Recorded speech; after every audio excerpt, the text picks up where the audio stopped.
Deep in the mountains of the western wilderness, the elusive spirit of wild, untamed North America still runs free.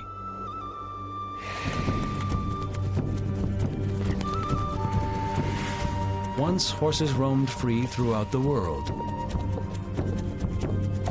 Now banished by civilization to a few remote outposts, they make a final stand against the unforgiving pressures of progress. And their days, like their numbers, are in danger of vanishing forever.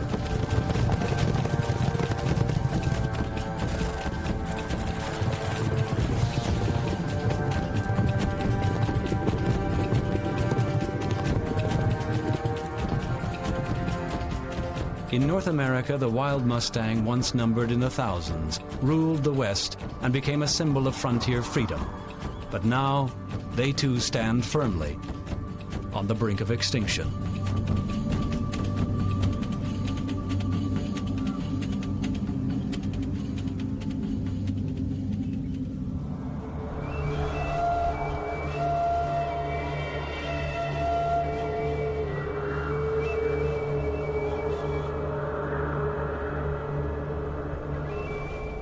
"55 million years ago, the evolutionary journey of the horse began here in North America. Its prehistoric lineage can be traced back to a small, dog-like creature with 5 toes that over time would adapt to the Great Plains and ultimately a single hoof. 15 million years later, descendants of the first horse began to migrate across the long-gone land bridge between Europe and the Americas.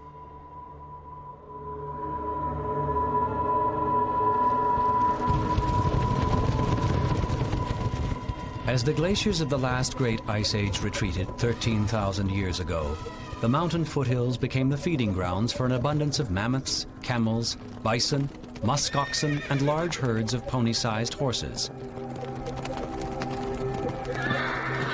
Fleet of foot and quick of ear and nostril, they were well adapted to life on the open steppes. But 2,000 years later, the North American horse mysteriously vanished.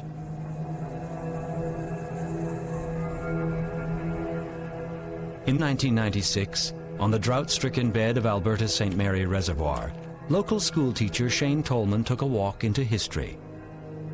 Glittering in the sand, he found a spearhead. Looking closer, he found dozens more, and beside them, animal footprints. And then he found what made them. The bones of a wealth of Ice Age animals. Rarest of all were the skeletons of prehistoric wild horses.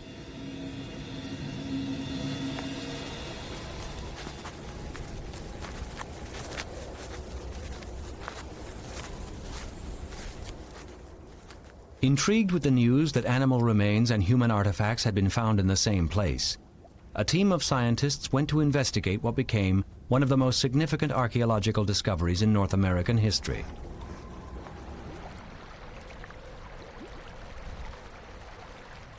On the surface, the arid reservoir revealed an astonishing visual profile of animal and human interaction at the end of the last ice age. But as they dug deeper, their excitement grew with the discovery of new evidence that could solve an ancient mystery. There's no other site in North America, probably in the world, that has the richness of animal tracks from the end of the glacial period. No other site like that in North America, and probably not in the world. 3 meters 50 by 75 centimeters to the east. The other thing that's really, really significant about this site is the fact that we have horses that we can see were exploited by people. And there are archaeological sites elsewhere in North America where there are 1 or 2 horse bones. But this is the only site where we have a number of horses, stone tools associated with them, cut mark bone. We can actually see that people were hunting and butchering these animals.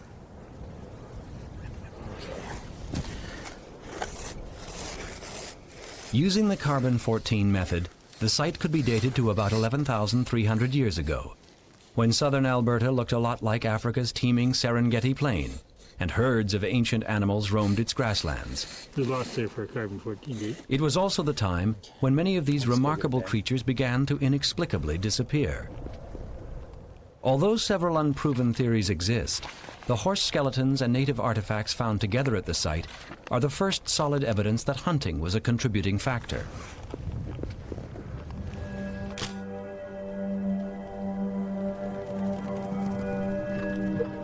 14,000 years ago, big game hunters from Siberia crossed the Bering Land Bridge to a new world.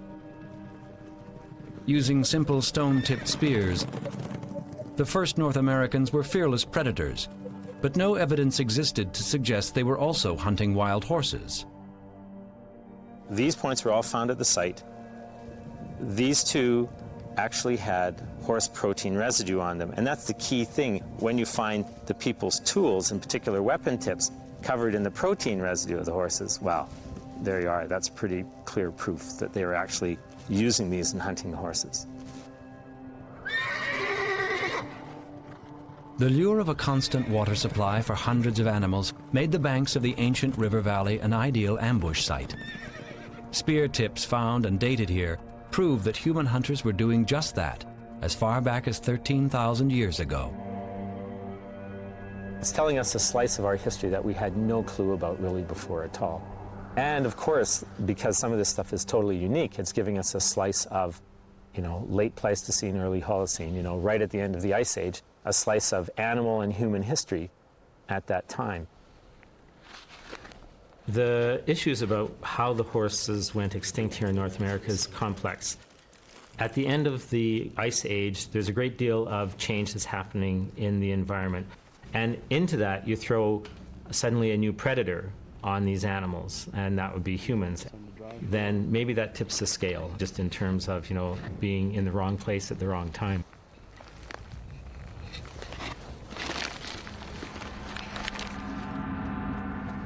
Only mute bones, scarred by stone cutting tools, speak of his origins and perhaps his extinction.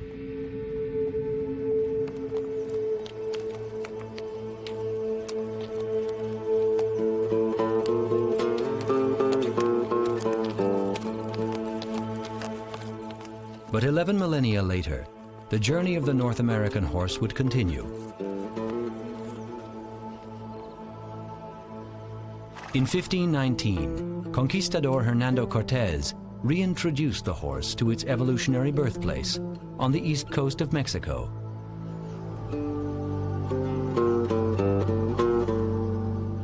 The breed was called the Spanish colonial horse, and it would help shape the destiny of a continent.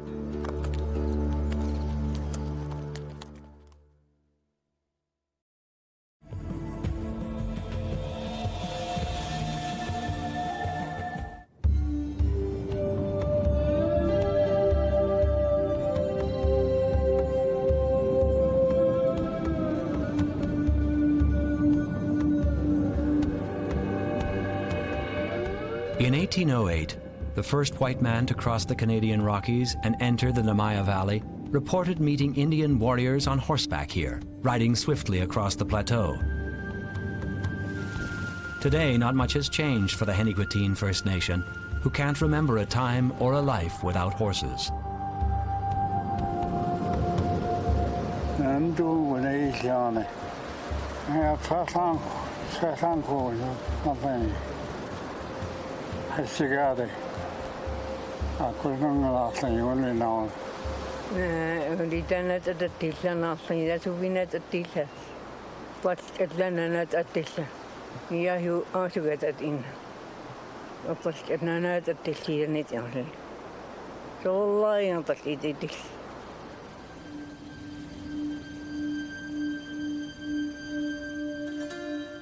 "250 years after its reintroduction, the Spanish horse had been adopted by First Nation tribes from Texas to Canada. Settlers' horses added to the bloodline, and by the 18th century they numbered in the hundreds of thousands. They called the breed a mustang, from the Spanish mestina, meaning wild, unbranded horse. Settlers called them feral trespassers who stole grass from their cattle. And in British Columbia alone, over 10,000 were killed. But inside the territory of the Henigwitine, about 150 still prevail.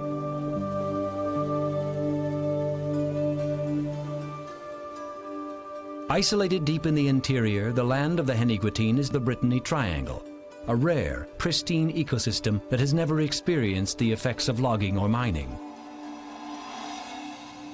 Towering above is Mount Silosh, whose legend says that pointing at it will bring a terrible change in the weather.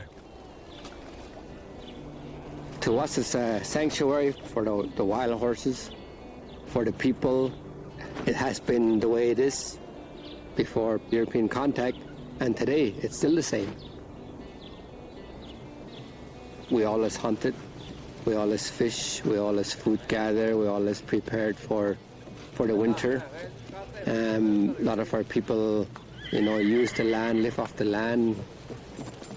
Even there's stories of how we used to gather, going to other Chilcotin communities, and I always seem to remember that horses is always part of the Chilcotin, part of the Henigwitine people.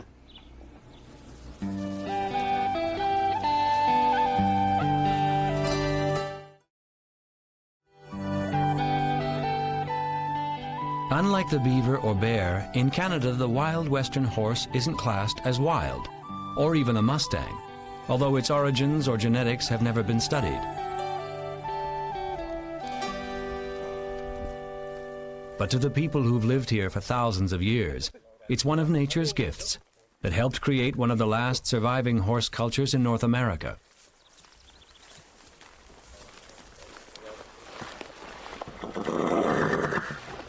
In the Brittany Triangle, those wild horses are there for us to take when we need it. We use it as transportation.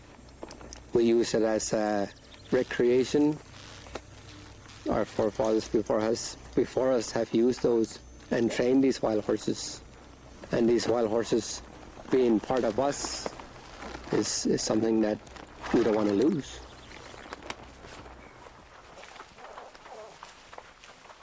Until the first and only road was built in 1973, the only way in or out of the valley was on horseback, a journey that could take a week. Today, ancient horse trails are still the preferred highway, made by the wild mustangs of the Henny people.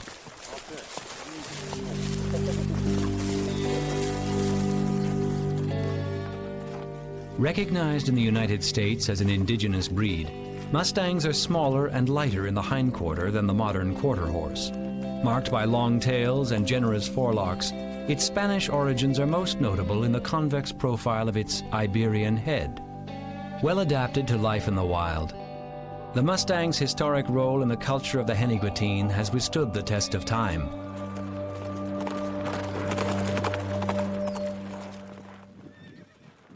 The Gymkhana, or horse competition, is a traditional source of recreation and equestrian training for the Henny people and their wild mountain horses.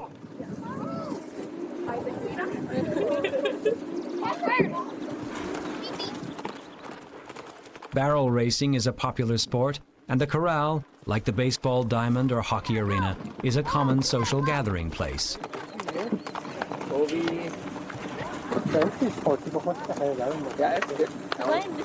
Bring our horses back over him.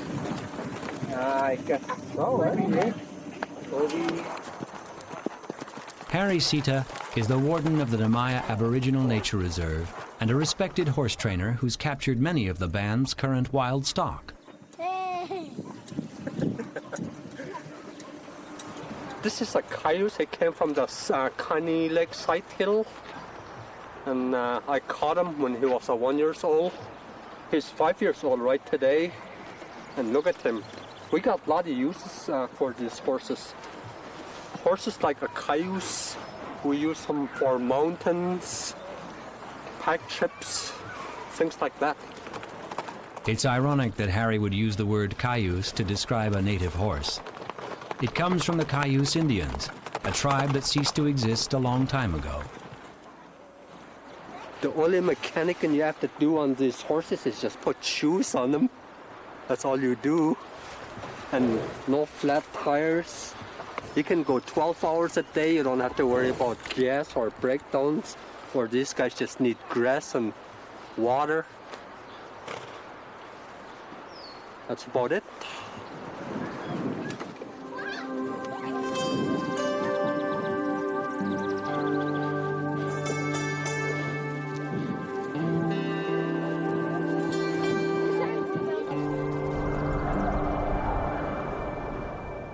The building of the road has forced a change to the legend of Mount Silosh. Now it's said that if a newcomer points at it, their vehicle will break down. Time is catching up to the Namaya Valley, and a culture rich in tradition and horses. Our people have been using horses as far as I can remember, all the time. You're talking about moose and deer, that's part of our survival. And anything that happens on the land that affects them will affect us. The same with the wild horses. If something happens to the land that affects them, it's going to affect our livelihood. The Henigutin may be able to harness their future, but for the wild Mustang, the journey remains precarious until their legend can become scientific fact.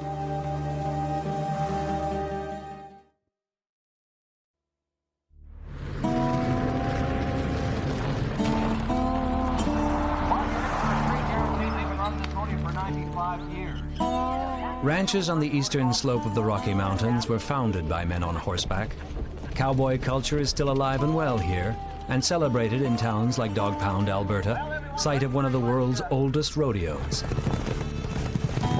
Like the First Nations of the Great Plains, the first cowboys also rode the Spanish pony called the Mustang. Now the larger American quarter horse is king.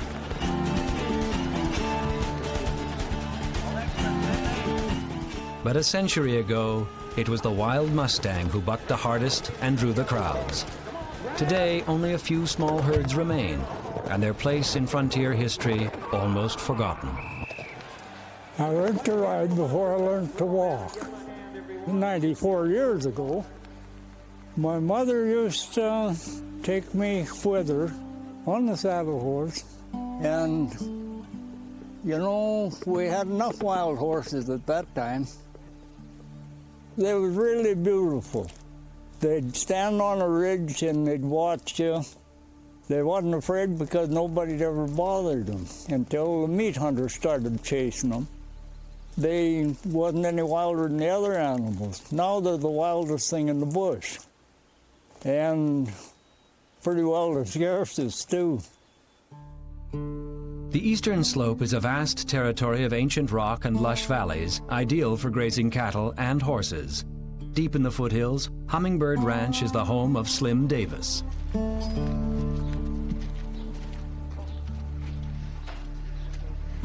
Born and raised at a mountain's foot, Slim grew up alongside the Stoney and Blackfoot Indians, tribes whose culture flourished with the arrival of the horse. He saw his first Mustang in 1920 and remembers a time when thousands roamed wild and free. I rode that saddle thousands of miles. I liked it for roping horses because it was good and strong and you don't have to cinch it too tight. I roped a lot of horses with that saddle.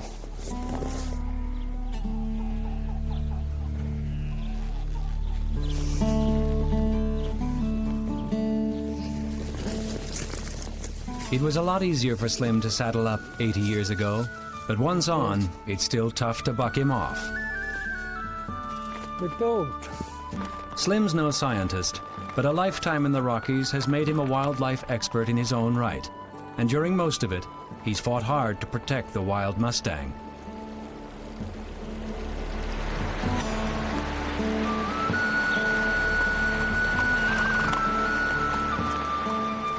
Well, rangers don't do anything to protect the wild horses. The government won't either. I tell you, I've been to meetings over these here different things. The guys that have the say has never been here. They've never seen it. And yet them's the guys that make the laws.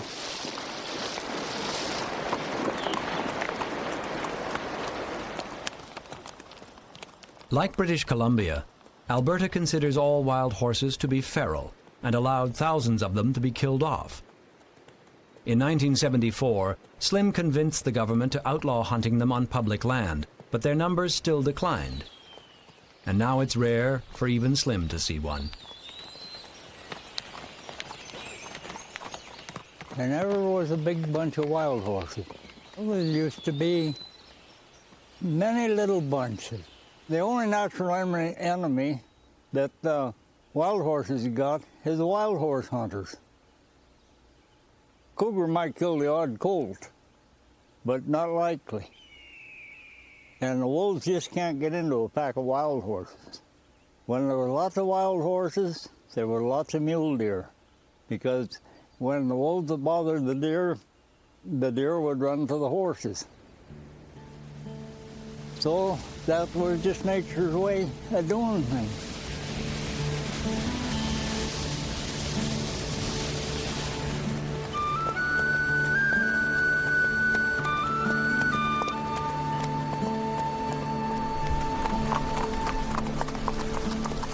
In man's world, a bighorn mountain ram is worth a small fortune to a trophy hunter.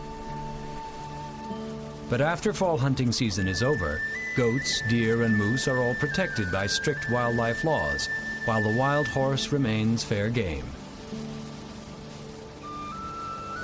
In the United States, wild horses have been protected since 1959, but here in the heartland of the Canadian West, it's still legal to shoot a wild horse on private land and sell it for dog food.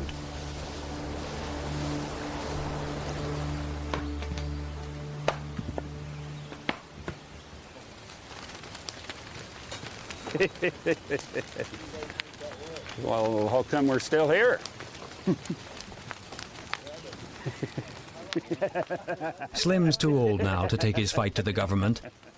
But like the horse he still champions, he's become a living legend, drawing people to the ranch to listen and learn firsthand his version of rough-hewn natural history. Oh, yeah. Yeah. Hey, Slim, how about a palm? When you start up a trail on the day you're born, with many a curve and bend, you don't know where it'll lead you, and you don't know when it'll end. But when you come to the end of the trail, there's nothing there to fear. Your spirit will leave your body, and your spirit will still be here.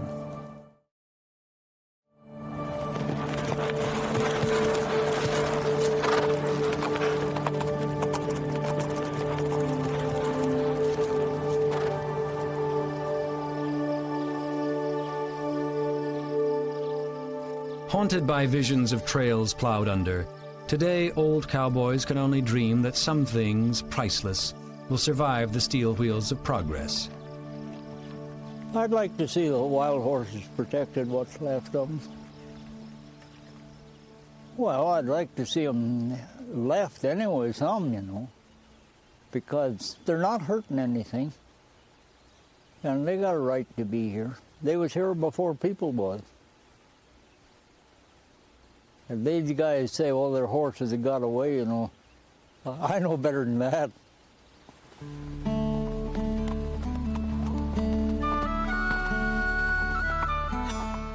In the rodeo or on the range, Slim's ridden with the best of them.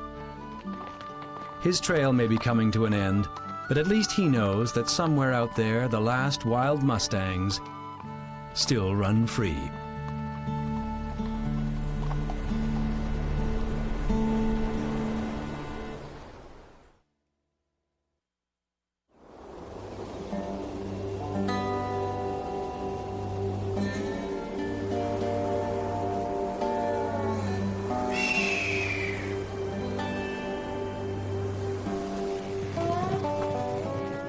In 1895, a census taken of the Alberta wild horse population counted over 42,000 head.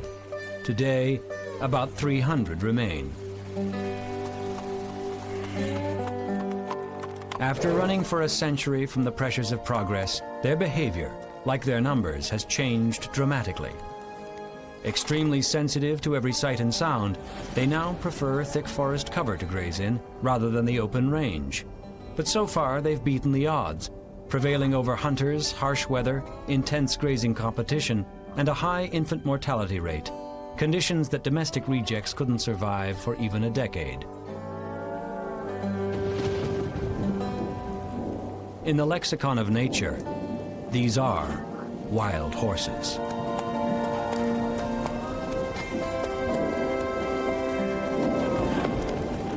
They travel in small bands of mares and colts, ruled by a stud horse or stallion.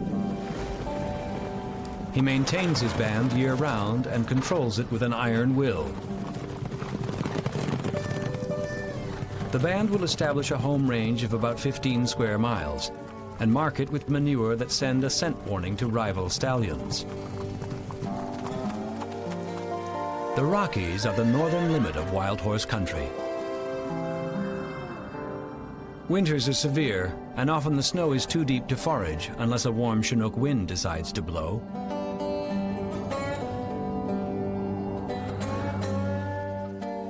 Like the male alpha wolf, the stallion is constantly alert, watching for intruders and ready to challenge anything that approaches his harem. But it's an older mare who knows the range well, who will actually lead the band away from any threat. Foals are usually born from March to June and can run at the gallop 48 hours after birth, essential to their survival where cougars or grizzlies wait in ambush.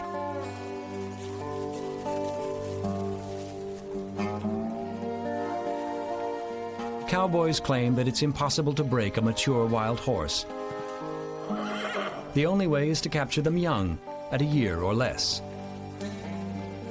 In the West, stories are still told of wild horses willing themselves to death after only a few days of being deprived of their freedom.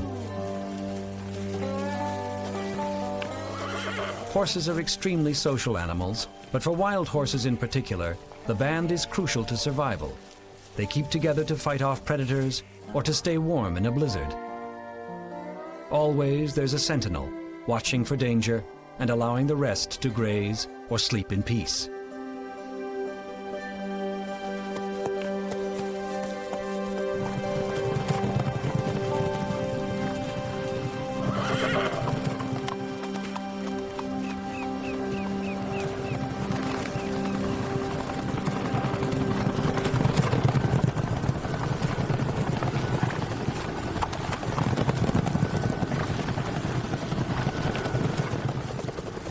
Feral horse, trespass grazer, and wild mustang are sensitive issues in the Canadian West, where the right to graze cattle on public lands is a jealously guarded asset.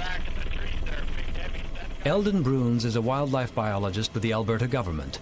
Well versed in horse behavior, he's uncomfortable calling them wild, like the elk, wolf, or grizzly he's observed here for the past 20 years.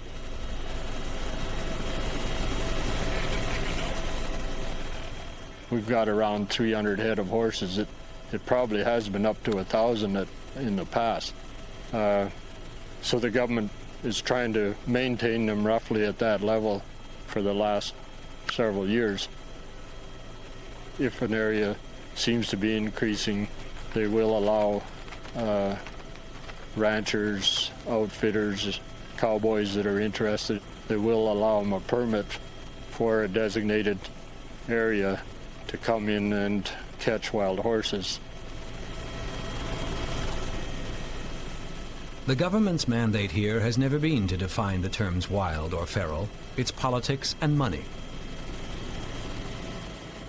Every year, large tracts of public grassland are leased to the cattle industry, and grass eaten by a wild horse is that much less to feed the insatiable appetite of 100,000 head of beef. The ecological impact of 300 wild horses seems small, but they still create a big problem. Under pressure from both ranchers and conservationists like Slim Davis, Alberta now tolerates small bands of horses on public land, but remains indifferent to proving that they could be a natural treasure.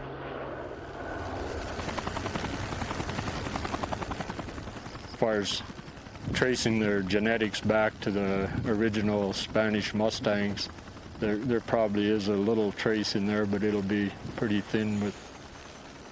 But all the horses in the wild horses in Alberta should technically be called feral horses. They're horses that were at some stage domesticated, released. There are several generations out here now probably that haven't been handled by man, but the original stock was definitely introduced.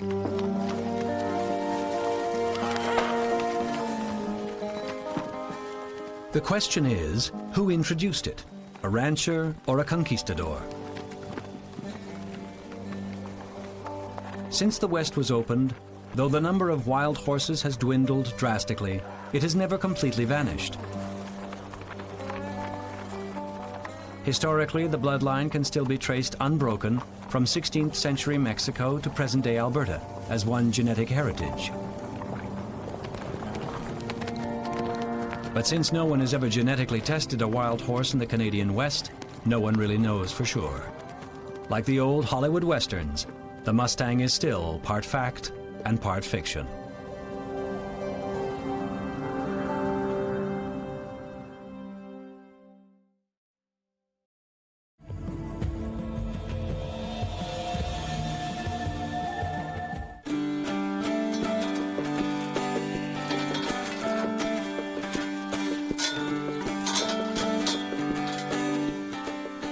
Dwayne Papke has been a mountain guide and outfitter for over 30 years. He's a new breed of cowboy and runs a successful ranch for tourists near Banff, Alberta's famous national park. Come on, boys. Come on, boys. Come on, boys. Come on.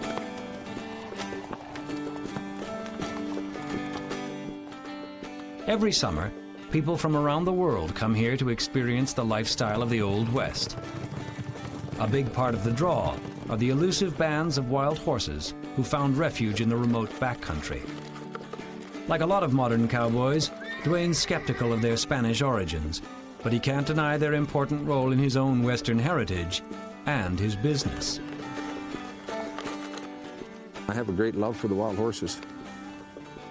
It is adrenaline pump to see that animal in the wild, free, and fighting the elements to exist, and which carries on today.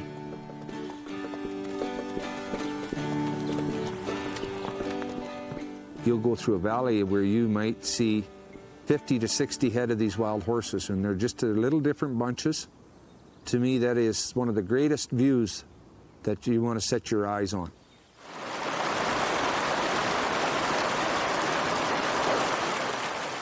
Dwayne's backyard is known as the Yahatinda Ranch region, most of it remote, unspoiled public land, ideal for wild horses.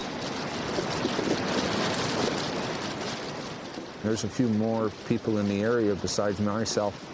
We felt that these numbers of the wild horses should be maintained to where we have this value of taking people out to see these wild horses.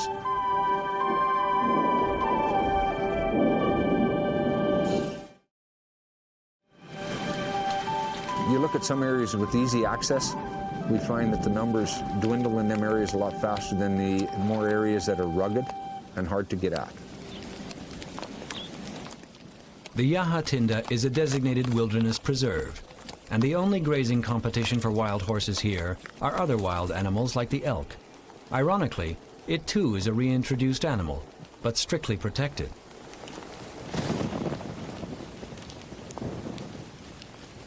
"30 years on this range has made Dwayne one of the best horse trackers in the business, and when he finds unshod footprints, he can usually follow them right to the source.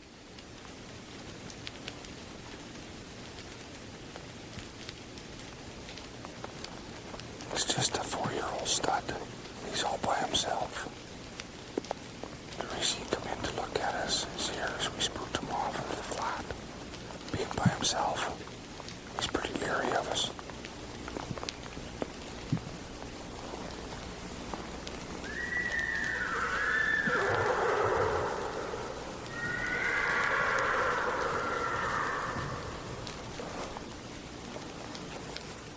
Moving slow and careful, Dwayne follows the young stud's trail.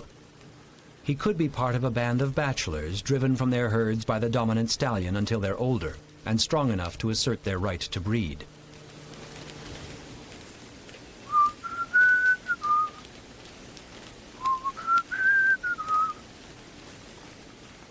Soon enough, he's proven right. High on a hill is a rare sight, a band of young stallions. But instead of running for cover, they stand and watch Dwayne approach. They seem intrigued by his whistling, and quite possibly have heard it before.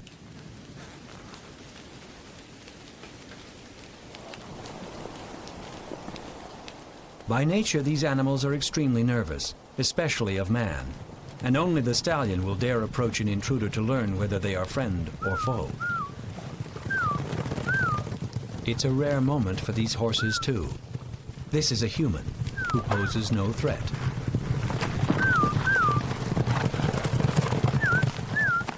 Both the ancient and reintroduced wild horse evolved as a prairie dweller, using speed of foot as their primary survival mechanism. One false move and they're gone, in a flash. In Dwayne's words, it's adrenaline pumping to see a horse running free in the wild, but even in this remote backcountry, band sizes are decreasing and horses harder to find. In Alberta here, through the wild horses and the existence of the wild horses for all these years, we feel that there could be a sanctuary set up just for these horses. To me, it's a forefather system back through heritage, and to me, my grandchildren and the future grandchildren of other people that have a love for a horse should see these running in the wild. And the wishing that they have a good future is how I look at it.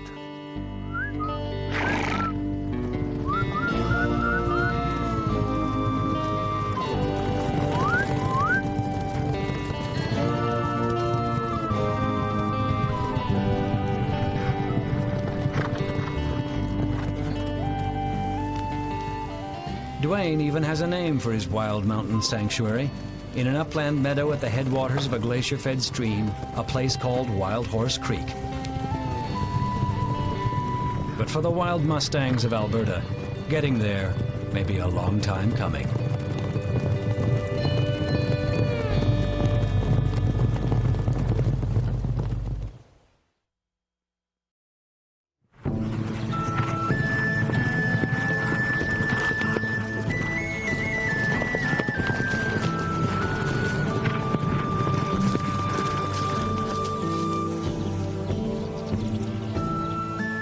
A 1,000 miles due east of the Rocky Mountains, in the heart of the Canadian prairies, lives a very special horse. Shandy is a 25-year-old Spanish Mustang. In 1976, her mother was captured in foal, not far from Dwayne Papke's ranch, and 6 months later, Shandy was born. She now belongs to Steve Howlett, whose farm is located in Dugald, Manitoba, about as far as you can get from the wild horse's home range, and a lot safer. Shandy was a horse with a will of her own when Steve first acquired her. Ain't nothing here gonna hurt you. Although born and raised in captivity, the wild mountain life seemed bred into her genes, and it took hard work and a lot of patience to win her trust.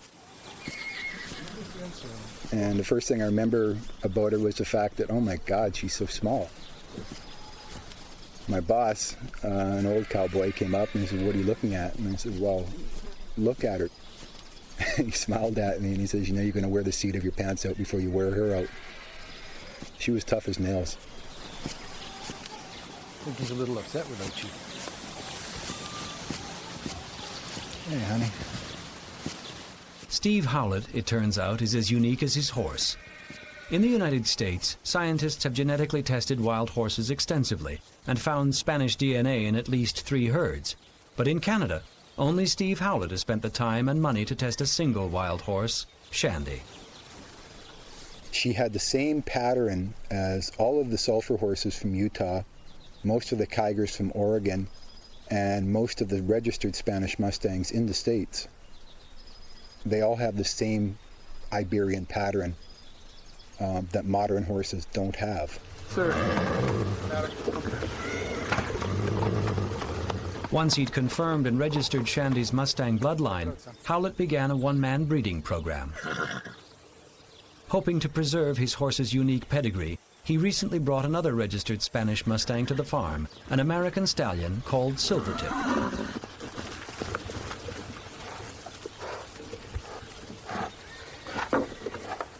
For his small size, the stallion is extremely jealous of his mare and takes exception to any show of interest, even if a fence divides him from his rivals. The standoff is frustrating for Silvertip. He'd like to see his competitors running for the hills, but that won't happen here. These Mustangs are far from the fields of freedom.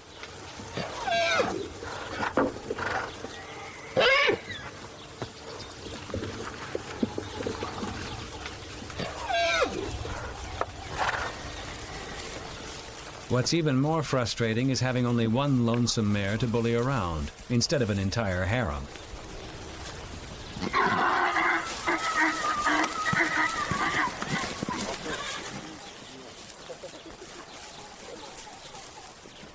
In a lot of cases, a horse is a horse. A lot of their behavior is the same. There is kind of some peculiarities about Spanish Mustangs. Hey, Mama, how you doing, huh? There was a saying that not all Spanish Mustangs are wild, and not all wild horses are Spanish Mustangs. How you doing, hun? How are you today? Huh? A lot are ranch bred now, but they're not housed in barns. They retain the toughness, they retain their wild instincts that way.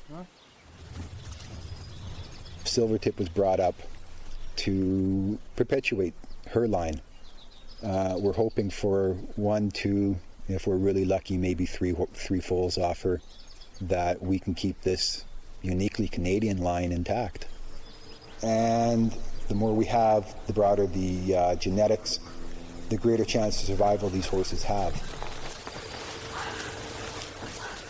So far, not a single scientific body has expressed interest in Howlett's one-man genetic study.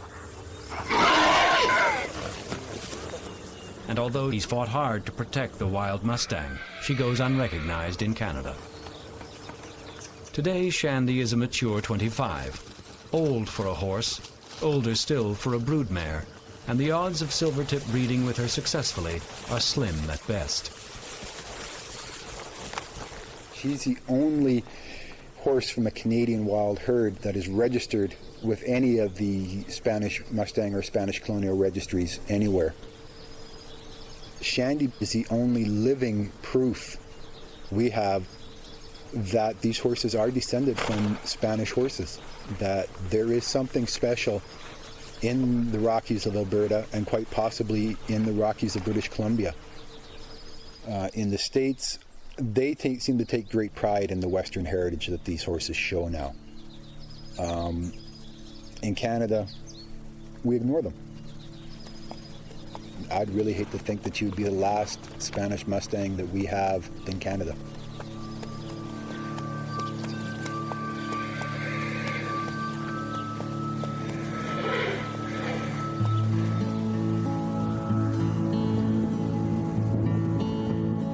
What if the ancient horse of North America had not become extinct 11,000 years ago? What would it look like? And would it still be wild or free?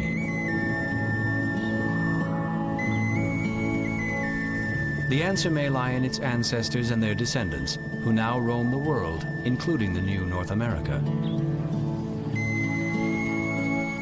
Here, the wild horse called Mestina maintains a precarious hold on survival, a paradoxical symbol of freedom in a changing world.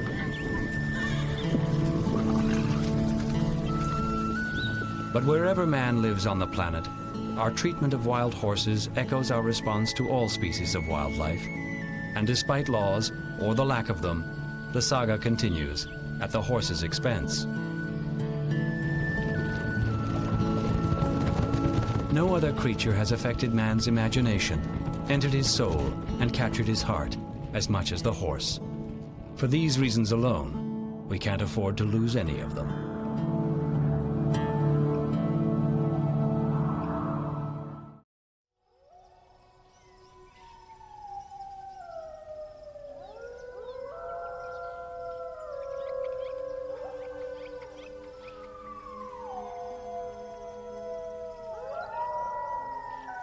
What do you hear in the lonely howl of the wolf? Does it send a cold shiver down your spine, or raise your spirits, as only the call of the wild can?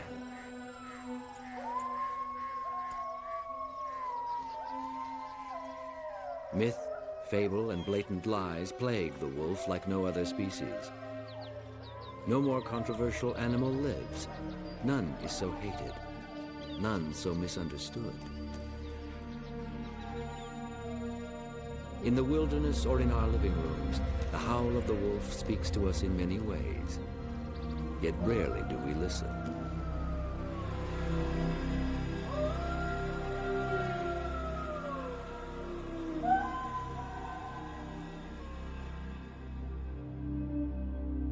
Deep in the Canadian heartland, a modern-day drama between two of the world's greatest predators is taking place on a stage of unrivaled natural beauty.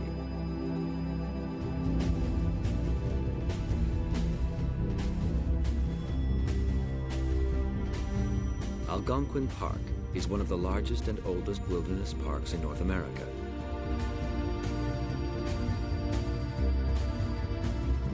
Located in a transition zone between northern coniferous and southern hardwood forests, a startling diversity of over 1,000 plants, 270 birds, and 40 mammals has evolved here.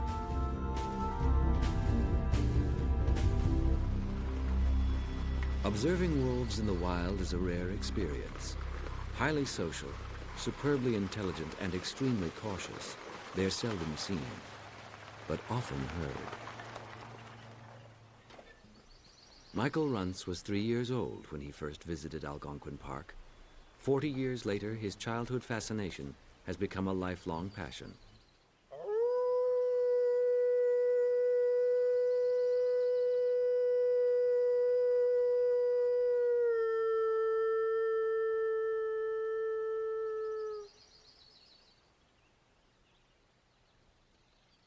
Wolves are sort of one of the target species that I was really after when I started work here in 1972. And the very first time I met a wolf was by its voice, as is the standard way to meet wolves here in Algonquin Park. And it was a nice dark night. We were tracking wolves, trying to locate wolves by foot. We walked up this wonderful portage trail into the dark night, and there it was, a howling from the distant lake shore.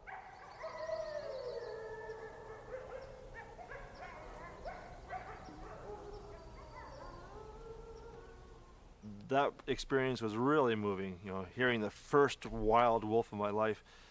And that was to be repeated many times in the years to come.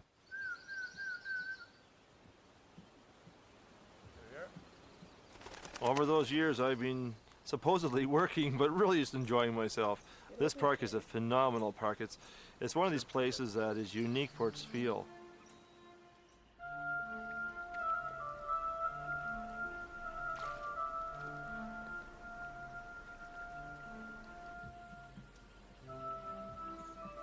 Algonquin Park has no towering mountains or deep whitewater canyons. Its appeal lies in a simple, accessible bond between people and nature.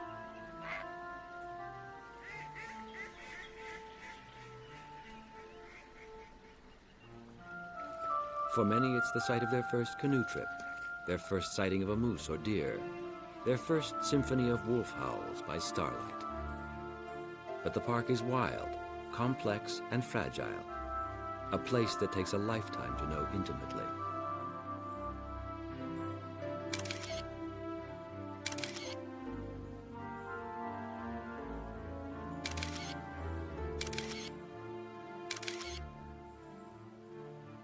To most park visitors, the true face of nature remains invisible behind an indomitable wall of wilderness. It's just there, naturally. But not to John and Mary Theberge. They too have spent a lifetime in the park, learning the lexicon of its most indomitable animal.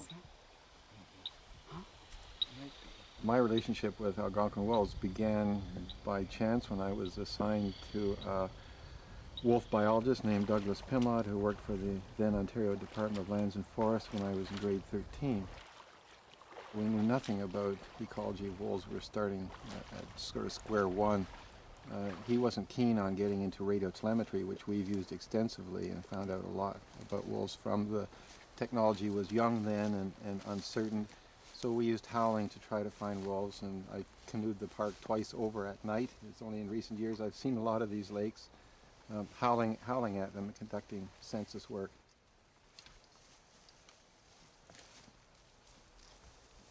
Our first experience was just shortly after we were married.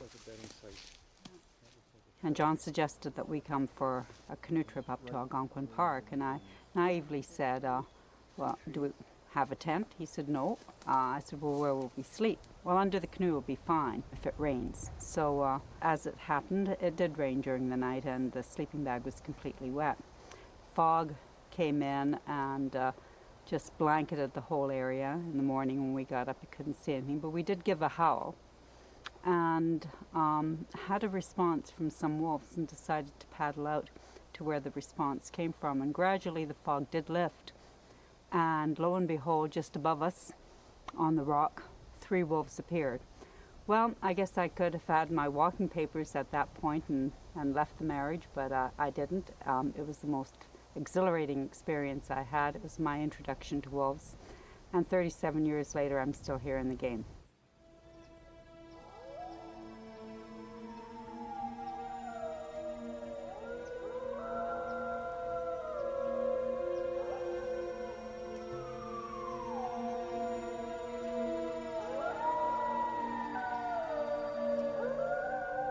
People see the wolf as a thing of beauty, and they have a reverence for it. To them, it is a part of a wilderness that's dying and no longer is to be found everywhere in this country. And for them, this song of the wilderness, the song of the wolf, has a lot of meaning.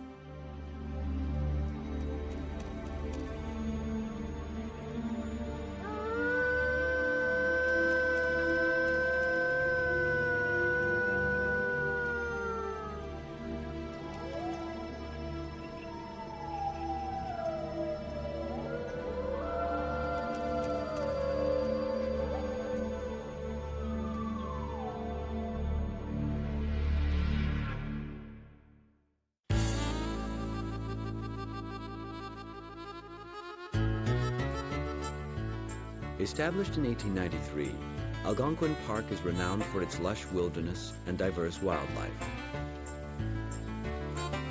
The lord of this jungle is the wolf, North America's premier land predator. The wolf is considered a keystone species, maintaining the wild, natural balance by regulating the populations of all other species. There it is, very faint. Go to the bend in the road there and maybe try for the antenna. John and Mary Theberge have spent the last 14 years studying Algonquin's wolf population. There you go.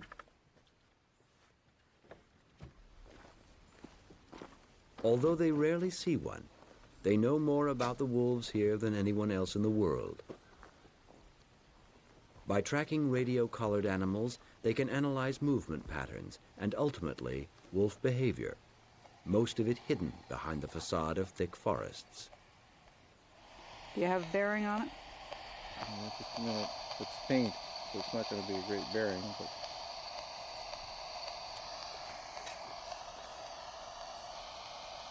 275. You're getting some movement then, because it was louder when we first got here. Well, maybe, but the signal's pretty steady. It's almost up the road, because the road curves. To study wolves, a good place to start is at the beginning, the den site. It looks like the jack pine pack's been using this area again this year. Okay, it looks like it's been used. You can see the claw marks on the side. See these claw marks over here? These are new from last year. That whole area is new. That's dug back in there. Have you got a flashlight? I do.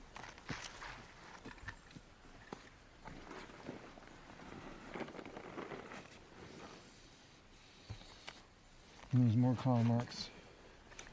Oh, look at the way that's all crumbly. That. You see on the right-hand side, there's 2 sort of dents in the ground. Mm-hmm. They could be pup tracks too. Real soft ground. Something has used it, because usually there's a lot more debris and cobwebs that hang down, and that's all being cleared off. Well, it's a really good den site. Good one to use again. Sandy soil, easy digging. It's high on a south-facing slope. Actually, when you look at the trails, they're like a spoke coming in on a wheel. They're definitely coming into a central place, and they're more used than they were last year. The Thaberges have a close relationship with their wolves and have given each pack a name. This den used to belong to the hardwood pack, which was killed after it strayed outside the park. The jack pine pack quickly moved in, extending its own territory in a very unnatural way. The bottom line with the hardwood pack is it paid the price of having half its territory in the park and some outside the park, like so many packs have, and went outside the park and was killed. So we lost a whole pack. In a social animal like this, the experience of a female in raising young is important in its success. So in the Algonquin population, females get 1, maybe 2 chances at being breeding females, and then they're dead.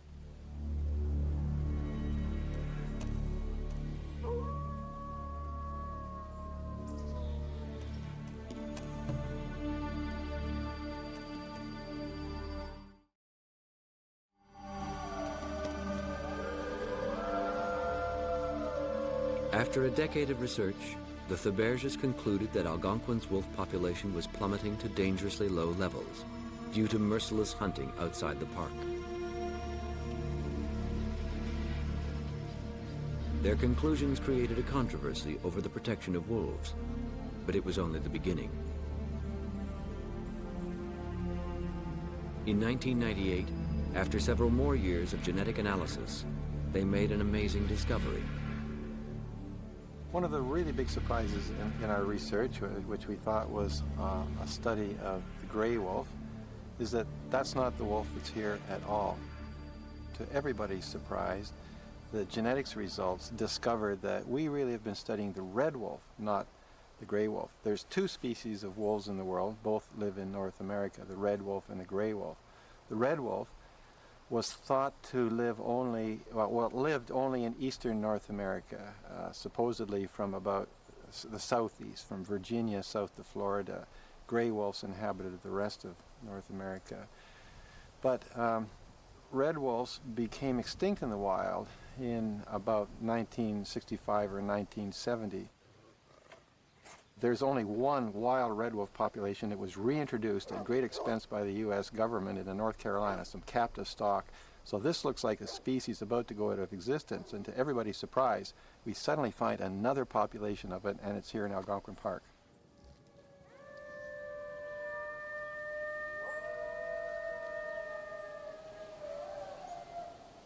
The Thaberges' discovery of a rare wolf species, not even supposed to exist in Canada, was viewed with suspicion due to their controversial opinions about the declining wolf numbers in the park.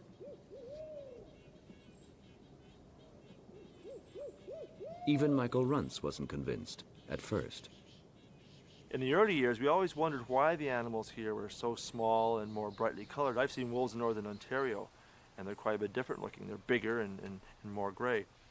And finally, when I began to really analyze what was being written about the red wolf situation and the DNA results, then I finally came to the conclusion that, they're right, that these are red wolves.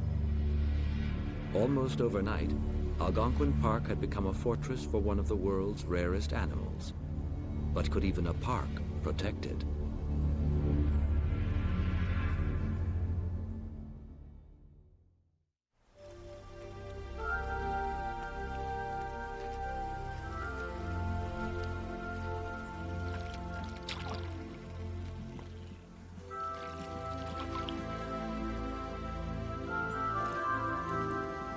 There's not many ways to get around the park apart from on foot or by canoe.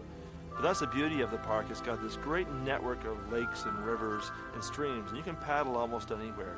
Now, of course, there are some carry points, some portages to deal with, but they aren't that bad. And actually, it's kind of fun carrying an 80-pound canoe in your camera gear over a 2-kilometer portage. It's good for you.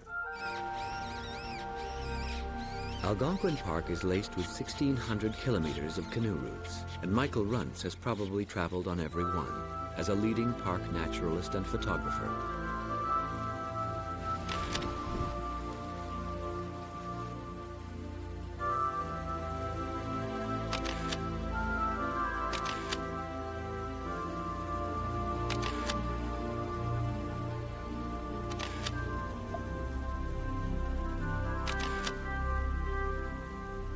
Wherever there's a beaver pond, it's a good bet you'll find wolves prowling for a snack. Of all animals other than the wolf, the beaver has the most powerful impact on this ecosystem. Throughout Algonquin, there are thousands of beaver ponds, which create habitats for a lot of other animals. The ponds, for example, support water plants which are high in sodium and a favorite food of the moose.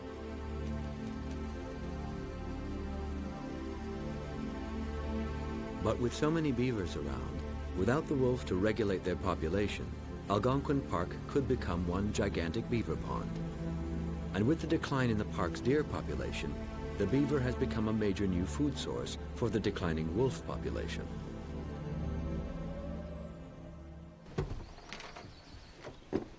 To study one of nature's most elusive animals, wolf scat has become an important research tool for John and Mary Theberge. There's 2 scats here. Scat is another form of communication. To scientists, it tells a tale of current or changing eating habits. To wolves, animals who live in a world mapped out by scent, it marks their territory. Yeah. This one's older than the other one, and there's quite a bit of coarse hair in there. Could be the deer or moose. Yeah, I don't see any beaver in it. The other one looked like it could have some beaver when it was, but this one seems far coarser than a beaver hair would be. Yeah.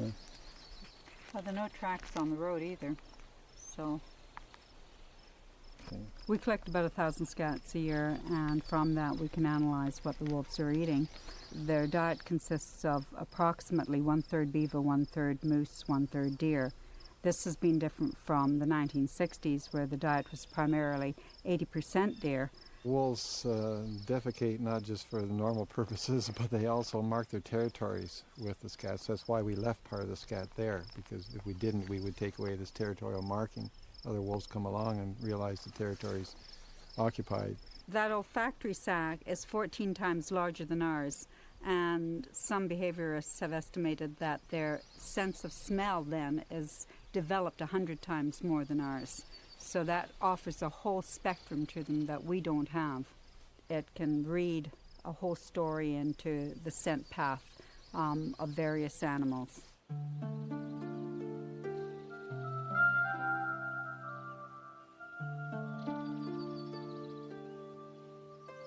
The optimum prey is deer. Deer sort of jerk the wolves around the most. When the deer migrate, the wolves won't migrate with them. It's the energy package about maximum, optimum for them in terms of energy expended versus energy gained back, whereas beaver are only eaten in large numbers when deer are at low numbers unavailable, because they spend a lot of energy and only get a small amount back. Whereas moose are more formidable prey, and they probably will hunt and maybe chase and surround and test a lot more moose before they'll get one successfully than they do a deer.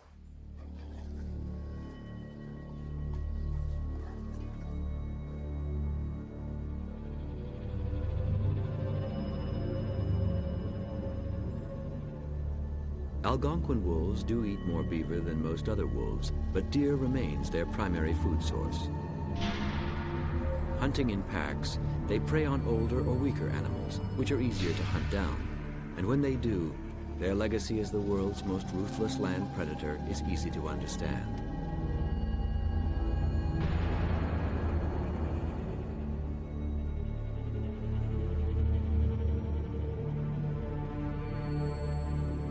This young deer was torn apart in only a few hours. By the time the pack moved on, only bits of fur and fragments of bone remained. Nothing was wasted.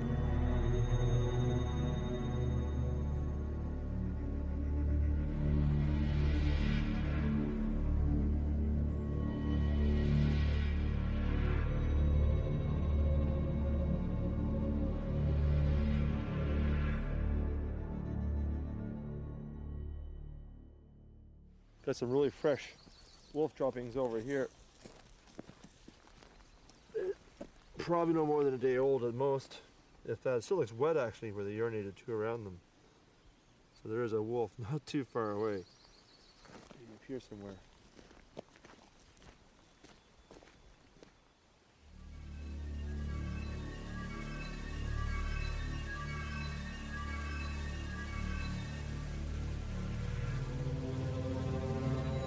The highly organized social structure of the wolf pack is key to hunting the largest of all the prey animals.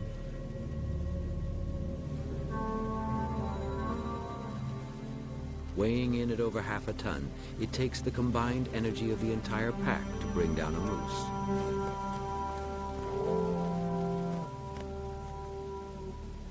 In autumn, moose leave the sanctuary of wetlands behind to begin the annual rut.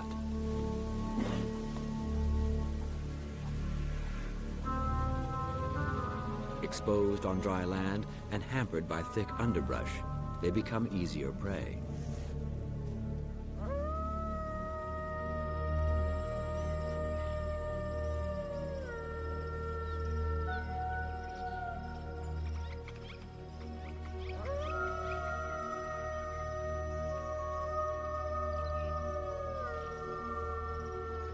It's early October now. There's a beautiful frost on the plants this morning, nice mist over the water. There has been a pack of wolves around for a couple of days back in a valley somewhere over there. This time of year, they still do use rendezvous sites, but they also travel to kills more regularly too with the pups. And by the sounds of the ravens squawking over there, there has to be a kill.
This is why that pack of wolves was around here. There's not much left. In fact, they're chewing on the bones for the marrow content. There's all kinds of signs around here of a great struggle, broken off branches and fairly large saplings smashed right down. Wolves don't kill and then waste their food and go off and kill something else. When they kill an animal like a moose, they stay and they feast on it for days.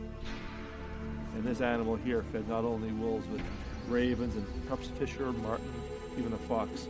A lot of things benefit from a wolf-killed animal.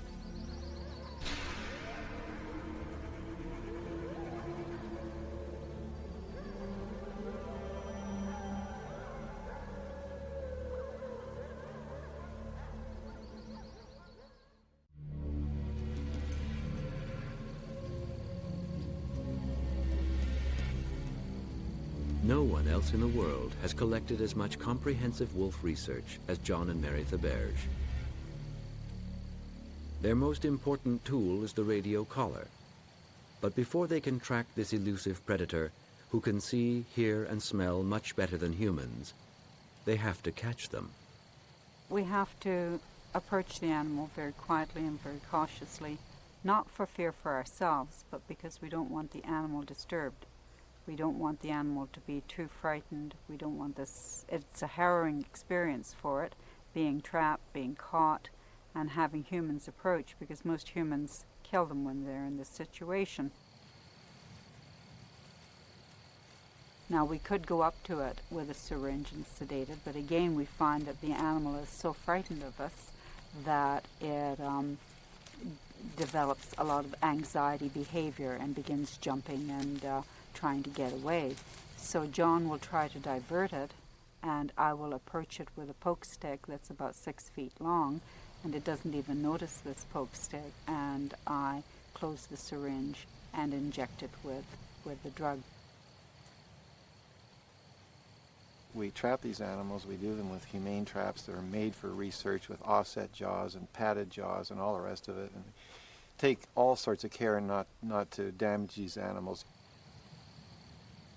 When you catch them and you have at your feet an animal when they're in a trap, they're totally afraid. They're never aggressive. They're totally afraid. And there you have this animal laying, that your vision of wilderness, the animal you respect, and you've reduced it to the lying in front of you, drugged out. It's very emotional, very difficult. It's not been a pleasant part of the research for us, but it's been a necessity.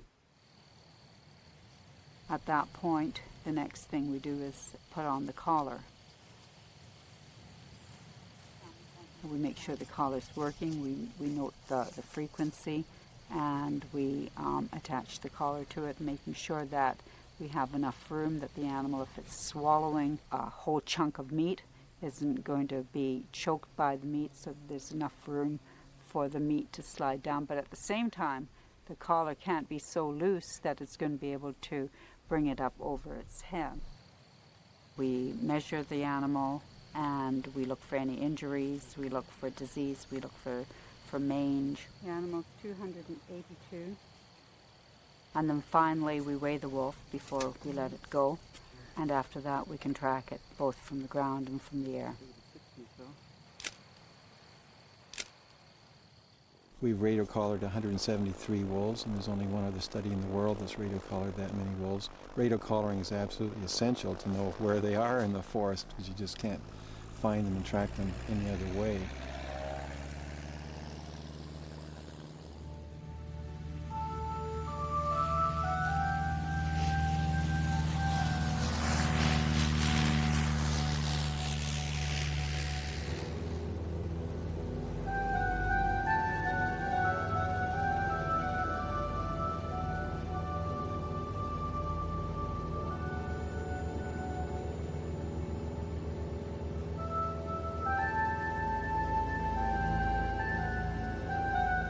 Everything that you see in this park is an interconnected web. Each species adds a harmonious part to another species. It's like working with a watch. If you were to take a watch and take various parts out and then gradually put it back together, that watch wouldn't work in the same way. And to us, this wilderness is like that. If you were to take one aspect out of it, the whole park wouldn't have the same feeling. It would still be there, would function, but you wouldn't feel the same way about it.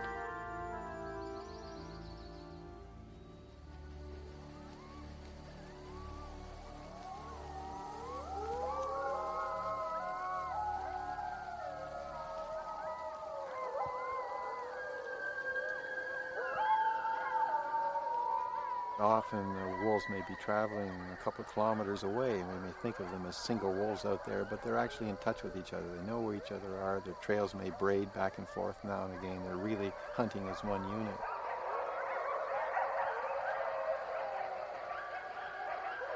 And then vocal communication is something that has really intrigued us over the years. Each individual wolf has its own signature in it in terms of the harmonic overtones. So wolves have differences, just like you could identify two different singing humans, singing the same song, you know the different person, you identify them on the basis of their harmonic overtones. Wolves have their own harmonic overtones. But most interesting is we discovered that the wolf's ear, its ability to differentiate these overtones, is much more sensitive than the human ear. So they know when they hear a howl, whether it's a member of their own pack or whether it's some other wolf from another pack.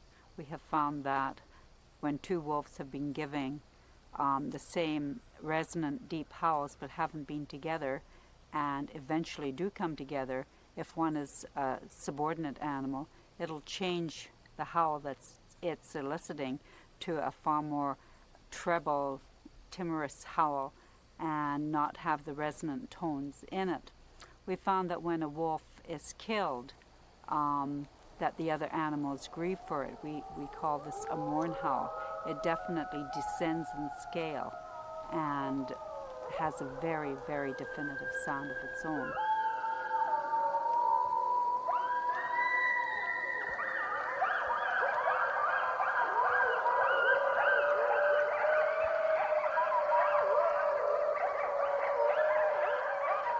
It's always fresh and always exciting to hear that voice of the wilderness. We still want to turn off our science thinking sometimes and just sit there quietly and watch the, the moonlight across the water and just listen to it.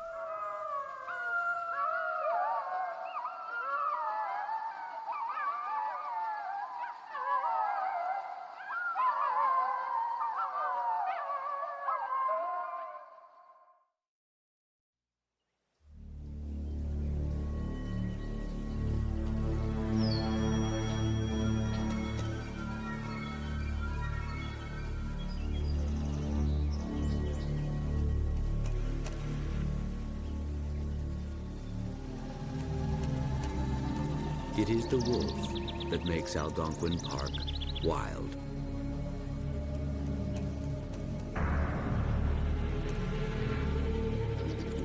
It reminds us of our own roots as the greatest predator of the wilderness.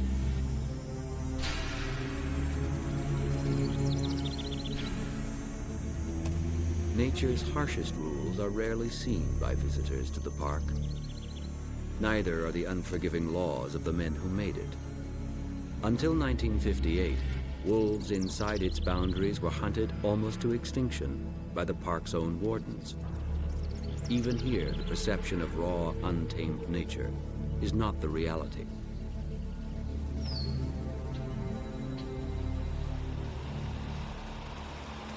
The park itself was created by lumber barons, and for over a century, logging within its boundaries has never stopped.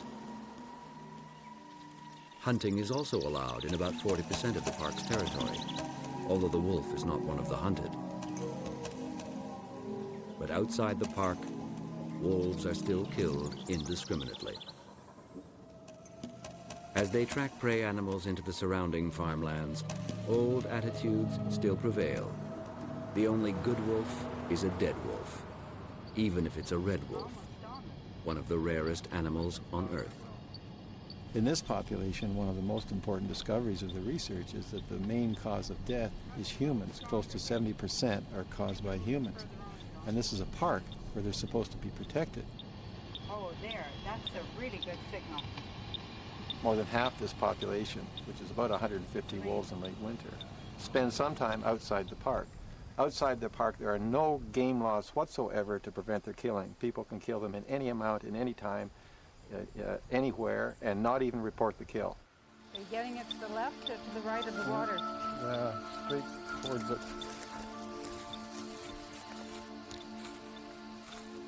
There are people that are killing wolves out there just because they hate them. The fur isn't worth anything. They just leave the carcasses in the bush and feel they've done a social service by getting rid of a wolf. Towards the water or away from the water? When the European colonizers first came to North America, they came from Europe with the attitude that wolves were evil. They were the manifest evil. And so they tried to eliminate them because they were their competitor. Oh, it's a small animal. It hasn't decomposed. Surprising considering the warmth. Look at the tail. It's got mange.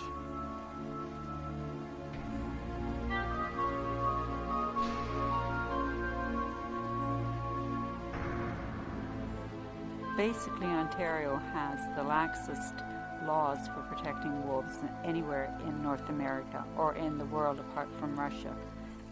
As far as killing wolves, you don't need to have anything but a small game license. A landowner can kill them in any amount at any time of year without any bag limit. And the same goes for a person with a small game license. You have to have a license for killing a bear. You have to have a license for killing a moose, a deer, even a raccoon. Can we not give the wolf the same amount of respect as we are for the rest of the animals within this system? Why is it that we love to hate the wolf, and at the same time we're drawn by its lonely howl? Every year in late August, hundreds of people travel to the park for a late-night wolf howl. It's a sign that attitudes may be changing. If wolves don't answer back, it does not mean that wolves are not here. It means they could be here and they're choosing not to answer back, or they have been here today, they're off hunting and may come back later on this evening.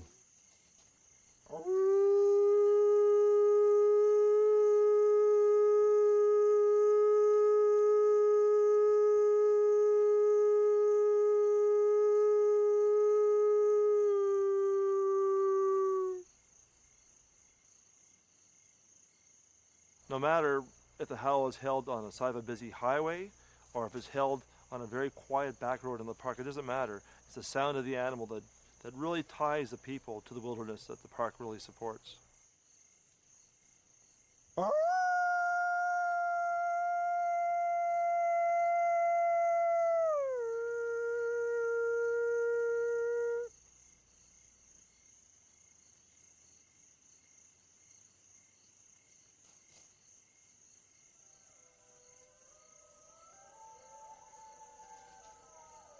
It's a mythical animal. It's an animal that people still fear and misunderstand. So to have a chance of going somewhere and actually hearing a wolf howl, that is a really big thrill for most people. Twice on howls right here, we had a wolf come out. We actually heard it walking in the woods beside us, and it came up between the cars as we were leaving. Twice we saw a wolf from this very site. Outside the park, there still remains a fairly strong anti-wolf sentiment, and that's certainly I think has been softened over the last few decades by the park's public wolf howl program. Not only is it educating people, but it's showing local people that the wolves are a major draw, and that means an economic gain for them if they are smart about it.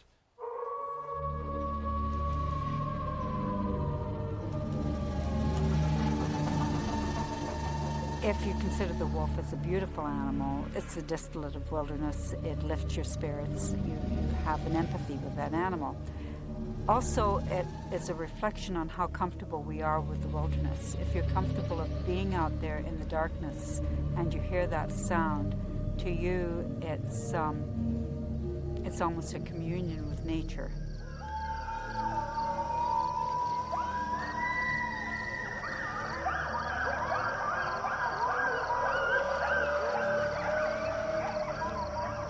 If you're not comfortable with being in the wilderness, if you're frightened of the dark, if you're frightened of what's out there, then that is a harrowing sound, it's a harrowing experience.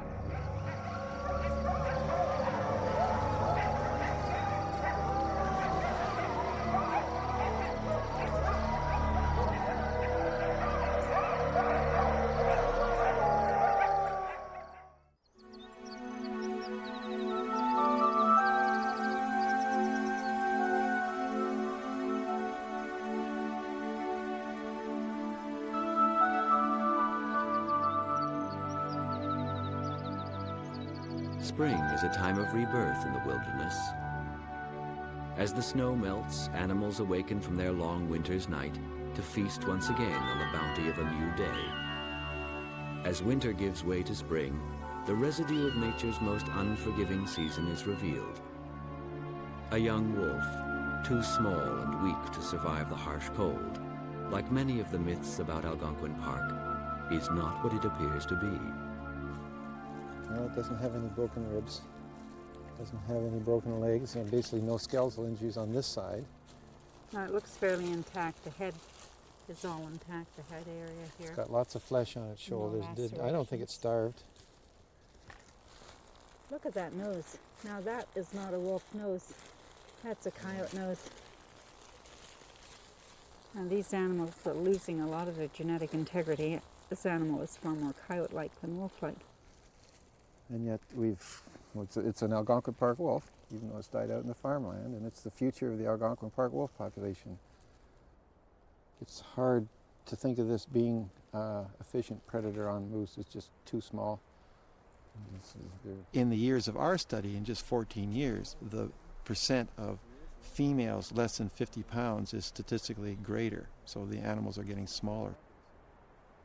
Skull sizes are shrinking as well. And genetically, the geneticists tell us of the genetic evidence that there's an increase in, using a genetics term, coyote-type haplotypes in the population rather than wolf-type. That's increased 30% since 1960, so that's pretty frightening. So what we're seeing here is the genetic erosion of the Algonquin wolf. Tail's a little frozen. Rigidity. Just get the hips in. I can't hold it much longer. Okay. So he's spent a life the short life we've known him, crossing an awful lot of roads and around a fair amount of settlement, which is more coyote-like than wolf-like. Well, he's come a fair ways from Mud Turtle Lake. A third of the population dies every year. The recruitment back into the population of young animals is about 21%. You model that in any population model, as we have with other scientists, and it shows extinction of the population within a very few decades. So it's very clear that if the levels of human mortality continue in Algonquin Park as they have in the past, this population is going to go down the tube. And as it goes down the tube, it's not just this population, it's a distinct species of mammal. I mean, we who provide expertise to all the other countries in the world on managing wildlife, we think we're so enlightened and so on. Are we going to stand back and let a major mammal species go extinct? Now, unless something's done in Algonquin Park, our prediction from our research is that's what's going to happen. John and Mary Theberge are leaving Algonquin Park for the last time. Their research is complete, and although their conclusions have stirred up a controversy, subsequent studies have all supported their bottom line. The wolf of Algonquin is the purest genetic form of red wolf in the world, and on the brink of extinction.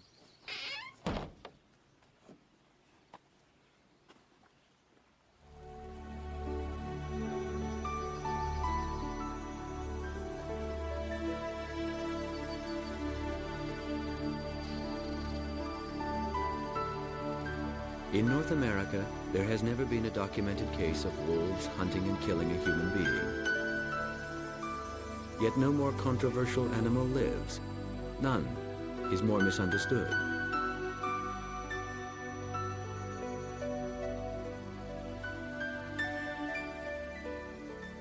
What do you hear in the howl of the wolf? Is it the haunting song of the wild, or your worst nightmare? Either way, today its howl has changed to a whimper, and before it falls completely silent, we should all listen more carefully.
Industrious, efficient, monogamous, and definitely eager.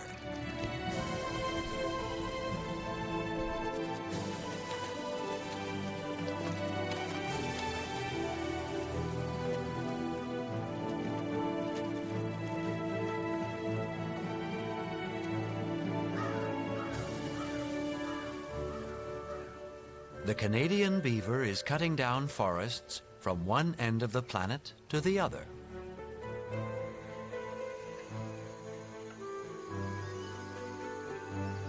From the southern tip of South America to the barrens of the high Arctic, The incredible legacy of nature's super engineer is alive, thriving, and still wreaking havoc wherever it goes.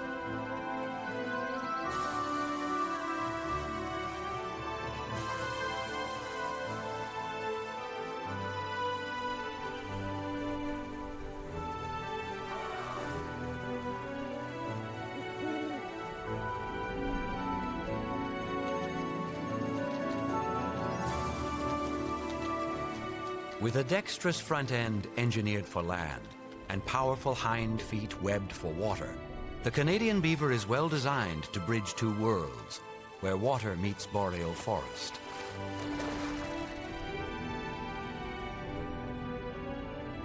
A landscape architect capable of building itself a home that is a predator-proof bunker, the Beaver Lodge is an ecological marvel. The door is underwater, keeping enemies out and warm air in. Safe and snug inside, they live in tight-knit families that can include up to 8 children.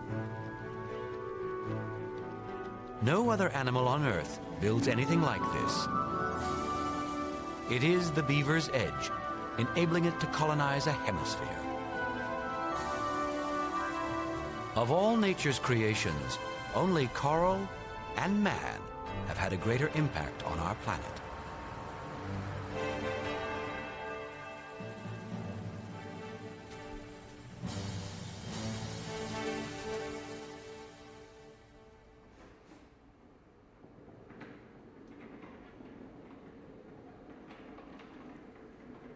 For 30 million years, beaver-like animals have thrived in the Northern Hemisphere.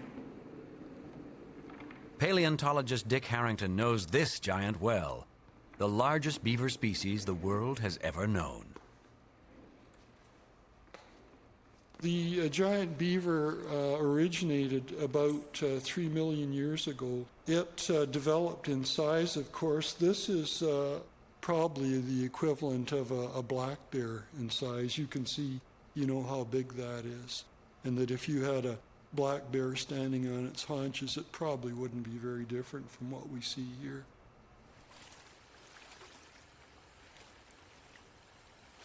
The beaver of today and yesterday are built on fundamentally the same body type. The modern beaver is only smaller, except for its tail. With the modern beaver, it has a very wide spatulate tail, and when it slaps the water, it's an alarm signal, but probably an animal of this size wouldn't need such a big alarm signal. I think it would be more alarming in itself.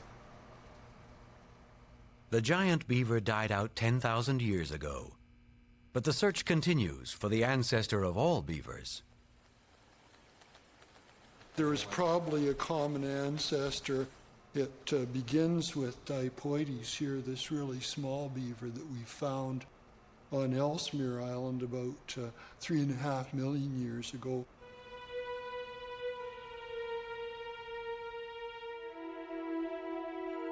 To search for the origins of the Canadian beaver, Dick Harrington has traveled almost as far as the North Pole.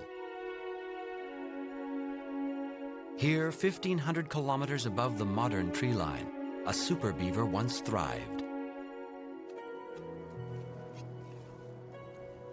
Well, we're on Ellesmere Island, and we're about 78 degrees 30 minutes latitude north, so this is really the high Arctic. And it's kind of mind-boggling to find remains of a beaver pond at this site. And of course, it is not a modern one. The environment was a lot warmer when these animals were living around here, which is about 3.5 million years old, maybe 3 to 4 million years old. The wood that Dick's excavating is over 3 million years old, but it burns as if it were cut yesterday. Prehistoric beavers built a dam here. Locked in permafrost for a small eternity, it provides a window into the beaver's ancient past. Probably about 7 or 8 inches in, you run into frozen ground. It's not too deeply lodged in there. I don't think it's moving a bit. Yeah, there it comes. Oh yeah, this is great because you can see the beaver cutting right across here. You never know what the hell you're going to get in the next shovelful. You know, that's the most exciting part of paleontology, in my opinion. Yeah, it is. Yeah. Yeah, I found a fragment of a beaver tooth, and it came from just back here behind me yesterday. So it's nice to know there's still some fossils in there. You always hope as a paleontologist to find unique and interesting and scientifically important specimens, and this has about all of those characters. Along with the shark, the beaver is one of the few survivors of an evolutionary era 30 million years in the making. And although both the Canadian and European subspecies have evolved, only the Canadian has maintained the ability to build lodges and dams, changed the course of man's own history, and transformed entire continents.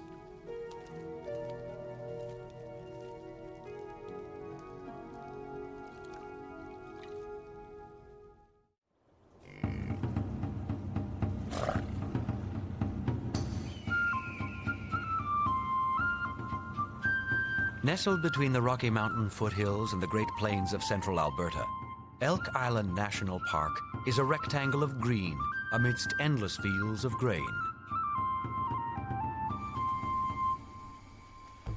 It's an ideal home for the beaver. Elk Island is home to the highest year-round concentrations of ungulates, or large hoofed mammals on Earth. Per square kilometer, there are more animals with hooves here than on Africa's Serengeti Plain. Elk Island is unique, a completely closed park system. It's fenced off from the outside world to make sure that bison and elk don't venture onto surrounding highways and cattle don't wander in. Set aside in 1906 to protect the last wild elk on the prairies, it's a perfect environment for the beaver's greatest admirers to study nature's superhero.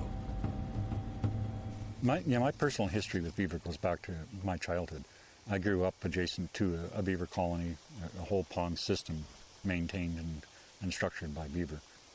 And that's where I spent my childhood, was associating with the beaver in those colonies. And coming to Elk Island was kind of like going back to that. The region is called the Beaver Hills because it had historically a very high population of beaver. People often refer to the beaver as being a very industrious engineer in the landscape, and in fact they are.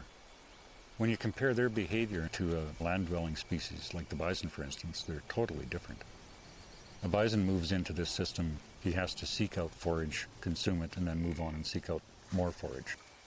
Well, the beaver don't do that. They bring the forage to themselves. They create situations where they gather large quantities of woody material back to a central communal spot. And it takes a tremendous amount of effort and ingenuity on their part sometimes. That's totally unlike most other species, especially large mammal species. Beavers use their ingenuity to change the world with their ponds, which they don't find but create by flooding narrow streams with amazing dams. Glynis Hood is a biologist studying the impact of beavers on the park, and she's as eager as they are. This is an incredible structure. There are no other animals in the wild that you'll see that can create something like this. This is just a civil engineering feat that they've done here. The dams create this moat around the castle, and it's home for the whole colony. Now, how they build these things is just amazing, because they choose an area in the stream where it's usually the narrowest spot so that they don't have to put as much effort in as if it was a long breach in the stream. And they'll often start on the edge of the stream that has the least amount of current. And they'll put down some willows, they'll carry them over in their mouth, they'll go down and they'll pack them down either with rocks, which they carry in their hands, or with mud. These branches aren't simply rammed into the stream bank. This beaver is also a super weaver. They build a dam by literally knitting willow branches together, layer upon layer, until an intricate barrier is created. When you get a stream like this where there's not much water pressure against the dam or there's not a lot of stream flow, they often will seal it right tight with mud. But when you get dams in faster flowing streams, they'll actually allow some water to trickle through so that it doesn't erode the dam completely. So they'll actually accommodate the dam to what kind of current you have behind it.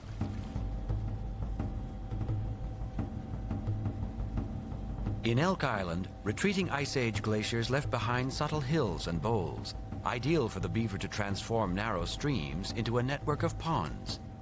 New water on the land means more new growth, more food for the ungulates, and a lot more. Everything that lives here relies upon the presence of a beaver pond in one way or the other. The park has a tremendously rich avifauna resource. 220 some different bird species either live or pass through here, most of which associated at one time or another with a wetland like this.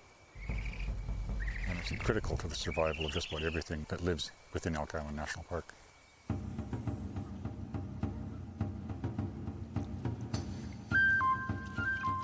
The beaver is known as a keystone species, an animal capable of affecting entire ecosystems.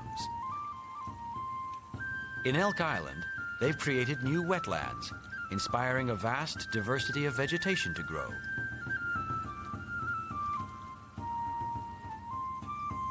They've also opened up the forest canopy by cutting down trees.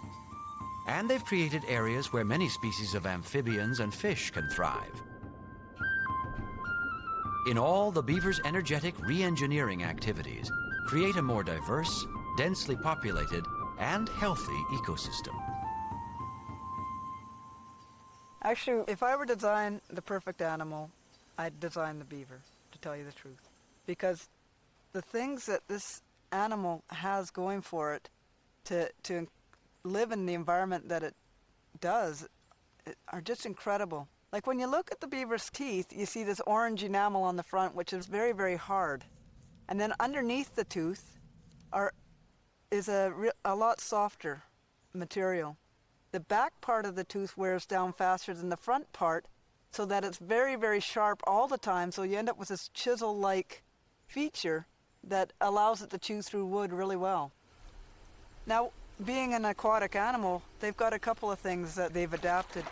They can be underwater for up to 15 minutes. They have a specially adapted respiratory system. And when they submerge, their nose and their ears have valves in them that shut them off so that they can't get water in there. Also, their lips are actually behind their teeth, so that when they chew underwater, they don't get water rushing down into their throat. With their eyes, they have a third eyelid that can go over to protect their eyes from the water. And they're very, very streamlined to the water, and then they've got this wonderful tail that acts like a rudder and a warning device for them. So they're just perfectly designed for what they're made to do. But all that Super Beaver really wants is to eat a tree in peace. And that can mean taking down 200 of them a year. Yet beavers don't actually like the taste of wood. It's the bark they're after, with a side order of branches and leaves. The rest is used as construction material or simply left where it fell. Yeah, this is a great example of one of the larger trees. You can see that it's already over 50 centimeters in diameter that they've knocked this tree down. And just like a woodworker with his chisel, the beavers knock out these wood chips that are just, actually, if you put it next to my hand, they're actually very large. And as you can see, there's teeth marks all throughout the stump, and basically a small rodent is able to take down a tree that's absolutely massive. Because not only are they going for food, but if beaver don't chew wood and chew trees, their teeth continually grow, and they actually get to the point where they can't chew at all and they'll die. So chewing is a way to keep them alive as well.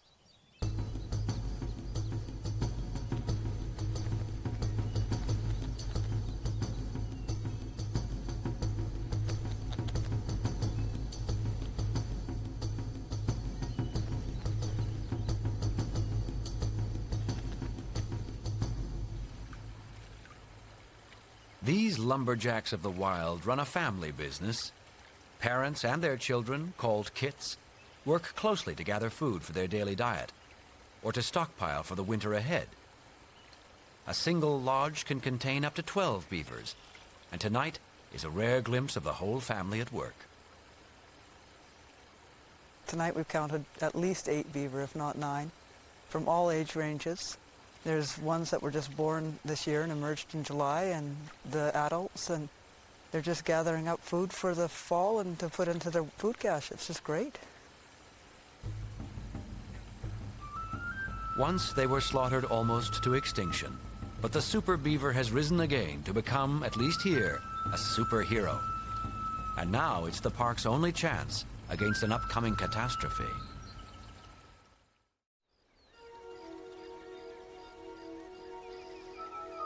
In the 18th and 19th centuries, European fur traders had an insatiable appetite for Canadian beaver pelts.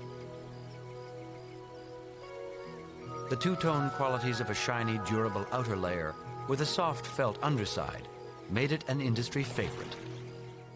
So when Europeans opened up the New World, it was in search of beavers. Now what's even more amazing in Elk Island is that during the fur trade in the 1850s, by the 1850s actually, beaver were completely wiped out of this area. There weren't any beaver around at all. These aerial photographs of Elk Island National Park from the 1920s show a surprising impact of the beaver's extermination. For almost a century, more than 99% of the land was dry. And then they were successfully reintroduced in 1941. The beaver started damming up streams and impounding water, and it went from less than 1% to almost 8% coverage in the park, and it has really helped out maintaining water on the landscape here in Elk Island. The beaver was able to increase Elk Island's water coverage tenfold because of how they operate. Beavers colonize not as a single lodge, but in a network of them, spread across the landscape. When a family gets too big for its pond, the kits, at about 2 years of age, are forced to emigrate to a neighboring waterway. It's the riskiest trip of their young lives. Traveling on land, they're almost defenseless and quickly join the food chain as easy prey for bears, wolves, and coyotes. But those who do make it to a new source of water become the founding fathers of a fresh chain of ponds.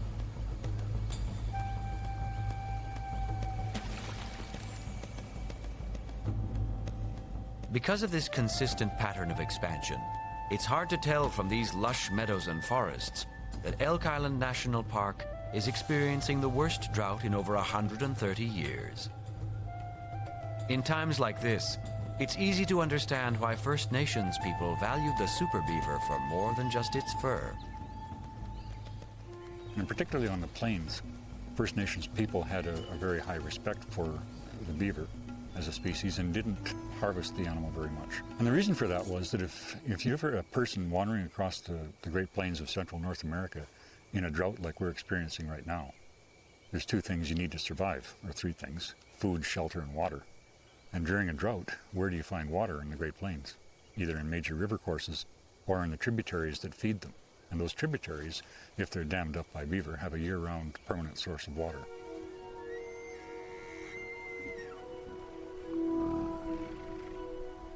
In a drought, the pressures on any ecosystem are intense. Elk Island's large land animals depend on the beaver's water management practices to survive. The wardens have even seen wildlife running into the park because it's the only place where there is water.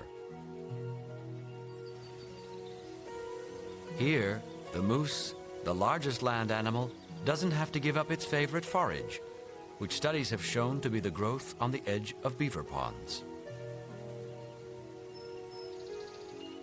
And elk, for whom the national park was created, can thank only the beaver for keeping their safe haven from becoming a dust bowl.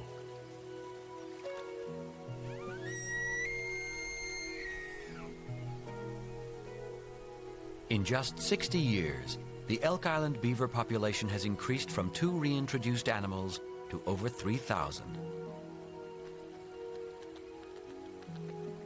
But although they're now influential enough to reduce the effects of a drought, pond boundaries have still been dramatically reduced, exposing soggy mudflats that create new dangers. And despite the beaver's best efforts, this drought will still claim her dead.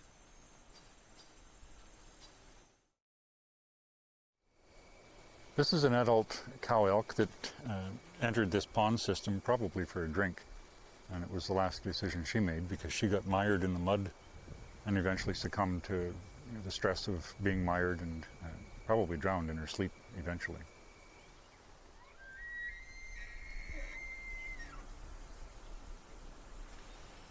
These newly exposed mudflats that are a death trap to others are also a fresh bonanza of marsh grasses for the beaver. And while ungulates need 4 stomachs to squeeze nutrition from grass, the beaver has only 1 stomach, and the gift of coprophagy.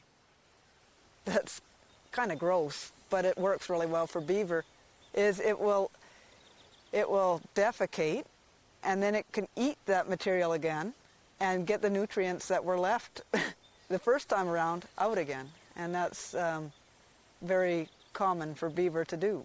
And they actually have 2 different types of pellets, the ones that stay out and the ones that get re-ingested. Even when the drought appears to be securing a solid foothold on its territory, drying it to a no man's land, Super Beaver doesn't give up. He digs in.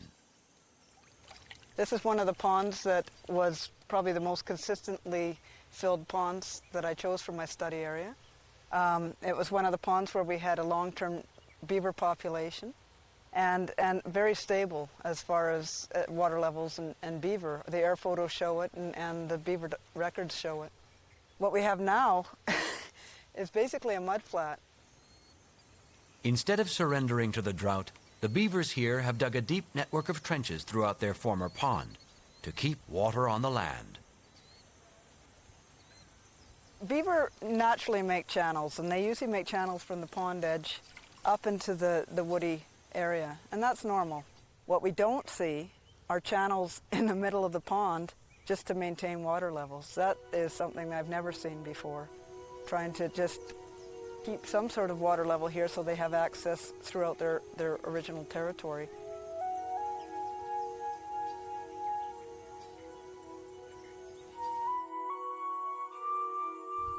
Man has learned from Elk Island that when conditions are right, this amazing rodent makes the ecosystem a paradise for all.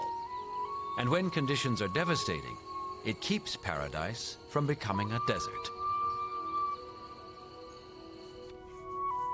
But man still hasn't learned that transplanting a species like the beaver into a foreign ecosystem is like welcoming the serpent to Eden.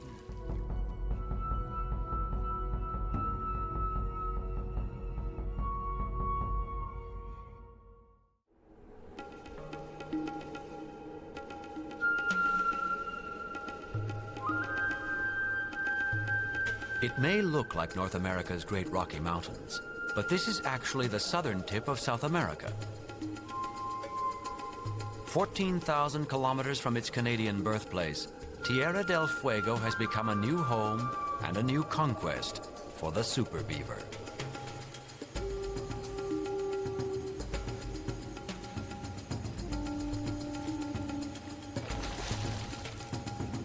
This last piece of land before Antarctica is well known for its wicked winds, dangerous seas, a lot of penguins, and now the beaver.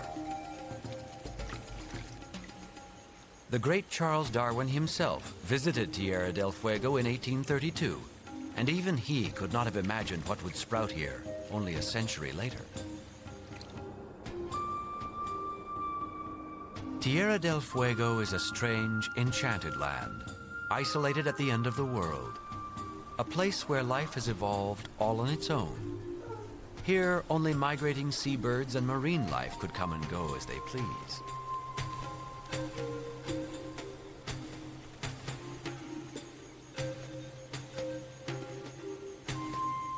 there's only one principal type of tree, the southern beech. Moss dominates the forest. Rabbits were introduced and still run wild. There are no frogs or snakes. In fact, no reptiles or amphibians of any kind. There are few land animals. Nothing could get on or off this continental dead end. Biodiversity on the land is amazingly low, but what is here in abundance. For a beaver, that means massive, virgin forests, its favorite food and habitat. With no competition or predators around, it's a perfect recipe for disaster.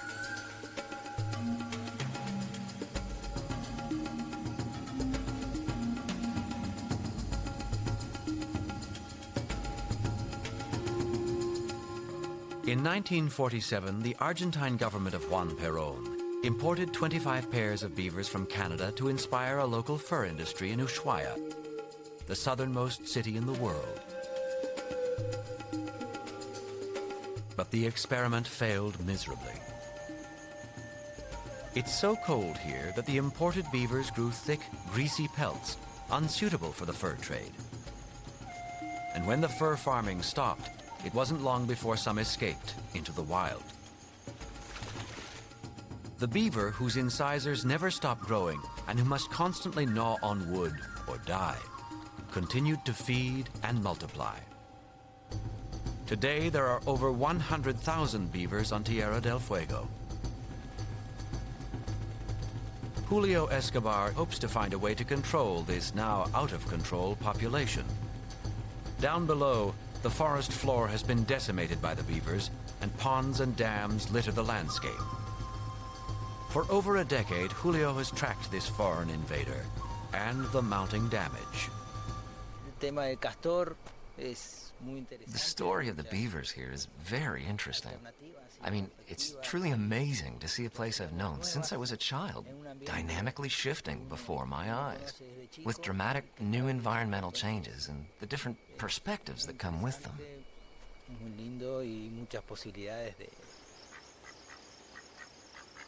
Julio has no trouble finding his super beavers. Signs of their ferocious appetite are everywhere. His first stop is a valley where beaver dams have flooded a vast expanse of forest, turning it into a virtual tree cemetery. The combined impacts of the beavers here may or may not be environmentally sustainable. I mean, this impact is significant. For waterfowl, the beaver's invasion has been a bonanza, and tourists love the animal. The only beaver colony in the southern hemisphere is a star attraction. But in the 1980s, the population reached critical mass, and now ranch owners are preparing to go to war. This place of 50,000 acres was donated to my great-grandfather for his work as a missionary with the Algonquin Indians in 1886. Beavers. The beavers to us are a plague. They do an awful lot of damage. Gain fence posts. If you don't peel the bark off a fence post, or else use old dried posts, in a couple of days they'll have them chewed through. So most of our fences are in valleys because it's the only place you can really dig a post hole. Well, the beavers build dams, usually in series in these valleys, and cover up our fences. It was to divide two fields for winter use and summer use. Once there was only 2 strands of the wire left.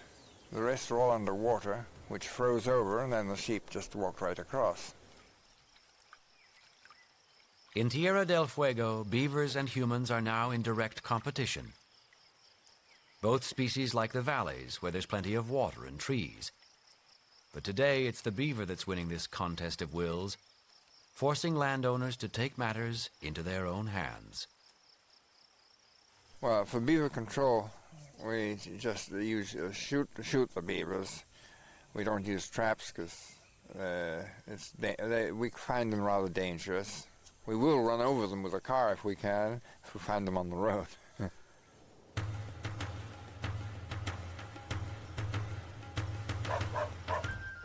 Since the houses are out in the lakes that they form, dogs can't get at them. They're safe, which makes them able to keep increasing. With no predators to worry about, the Argentine beaver has lost its sense of fear. Now the next stage of their invasion has begun, and no one knows if it can be stopped.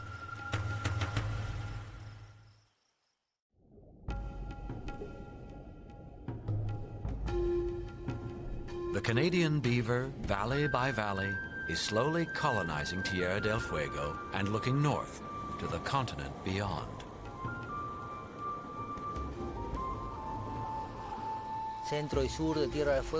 Looking throughout the island here in Tierra del Fuego and seeing how much of the valleys, the most physically ideal places for the beaver, have already been taken over by them, it's 100% taken already.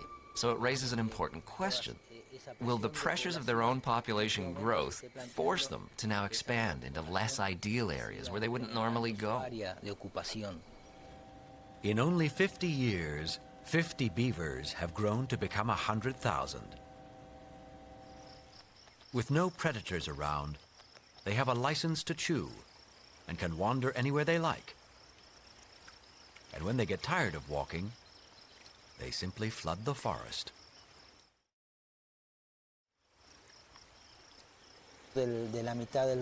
First, they colonized the valleys in the south of the island in the 80s, and then moved north in the 90s. But the beaver of Tierra del Fuego has colonized more than just valleys. Even high on mountain slopes, places they rarely go in Canada, they've made a home.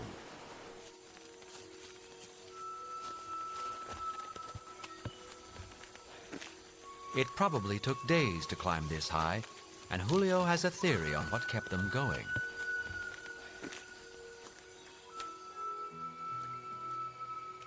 Studies have shown that beavers will work incessantly to stop the sound of running water. It seems to drive them a little crazy. One researcher placed speakers playing recorded water noises within range of the beavers. Soon enough, the speakers were packed in mud, stifling the sound.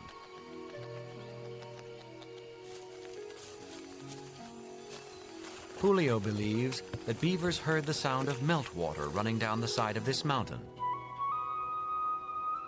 Driven by instinct, they climbed up to stop the maddening noise. Only in a land without predators would they dare to scale such heights. Today, Julio too has climbed up to investigate the discovery of a mountain beaver dam that broke.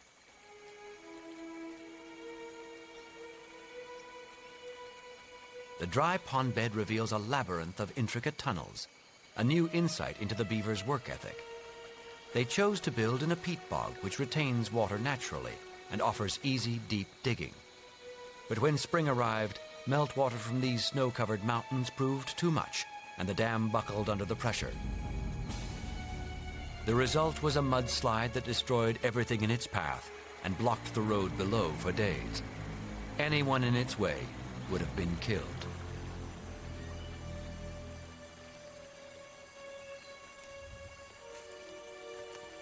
Now it's no surprise that Julio can see only one solution, a way that includes a renewed role for the hunter. This could be the only way to control our beaver problem. The beaver population is going to keep growing, and there's nothing here in nature to stop it. So the only possible solution is to implement a program recruiting the locals to become hunters. Extracting them individually is our only chance to start containing the beaver problem.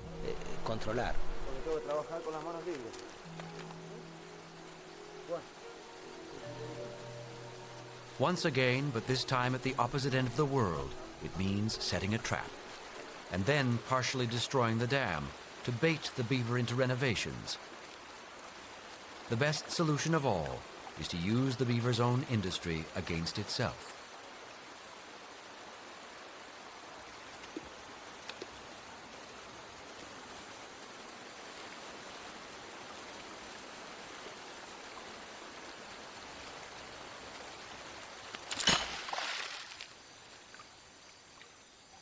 The government has now implemented a bounty and will pay 5 pesos for every beaver tail turned in. But Julio concedes it's not enough to stop the growing tide of beavers that has already flooded valleys and mountains, forcing this freshwater creature to conquer the surrounding ocean itself.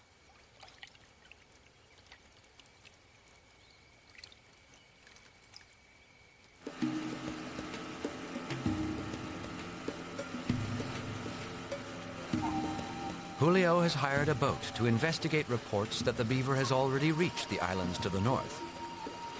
If they are there, they're on their way to the mainland.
We don't know how many islands the beavers have reached, but it's many, many islands.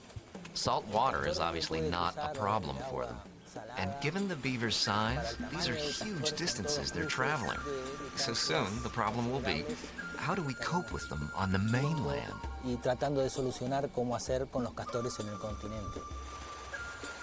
In its constant quest for new territory, Super Beaver has now built a dam on the edge of the ocean. Now a saltwater swimmer, it's quite possible that within 10 years, it will reach the mainland.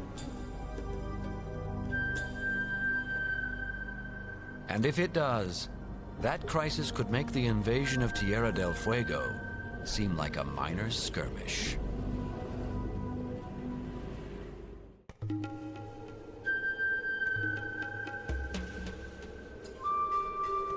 So far, South America's best defense against the super beaver's expansion from Tierra del Fuego to the mainland has been the natural barrier of the Darwin Mountains. But if it does reach the continent, it could be a disaster. The problem is, like Tierra del Fuego, the southern mainland doesn't have much biodiversity either. There aren't enough of the right kind of plants to turn flooded forest into healthy marsh. So instead of inspiring life like it does in Canada, the beaver here destroys ecosystems.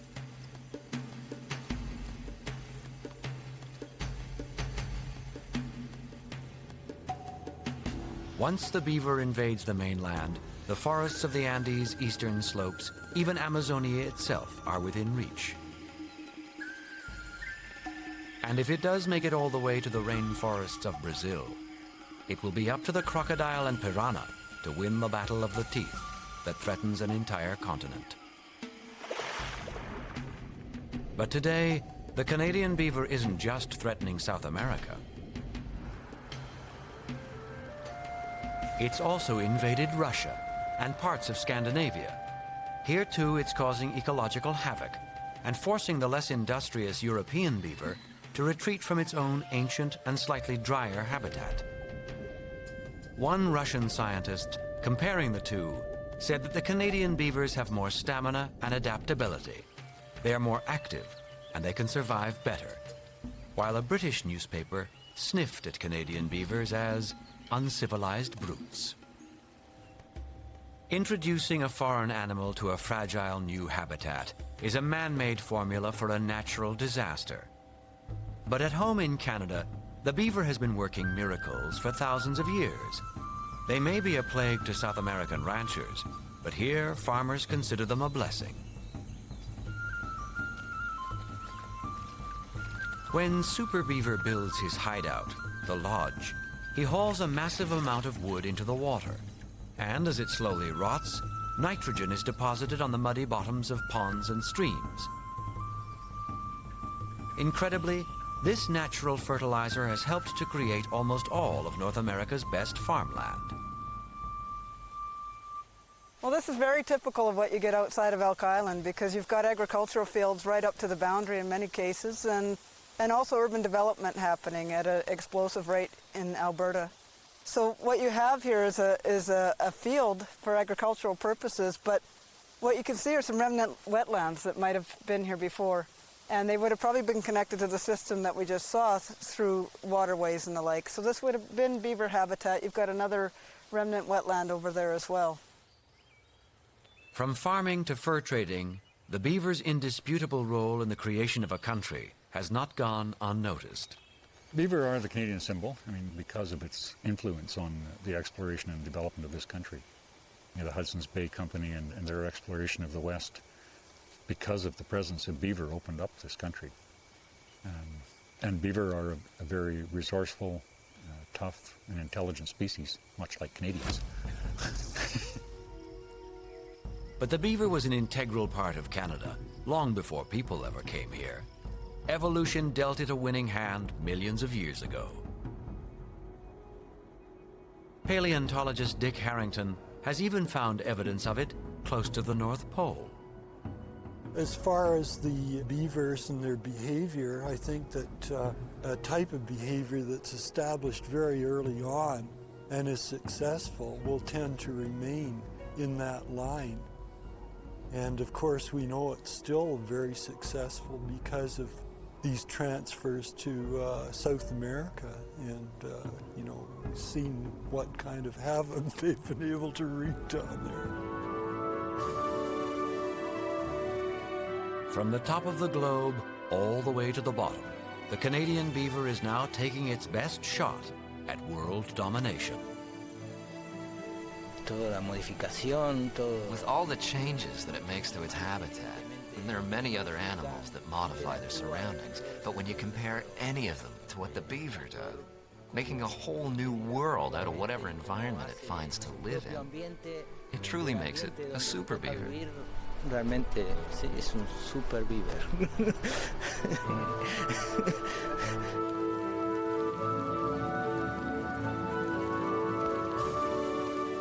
As long as there is wood, as long as there is running water, nature's super beaver will fight for lodges, dams, and the Canadian way. Stronger than an ice age and unfazed by global warming, this modest rodent is changing the world. Superhero or supervillain? Only time will tell.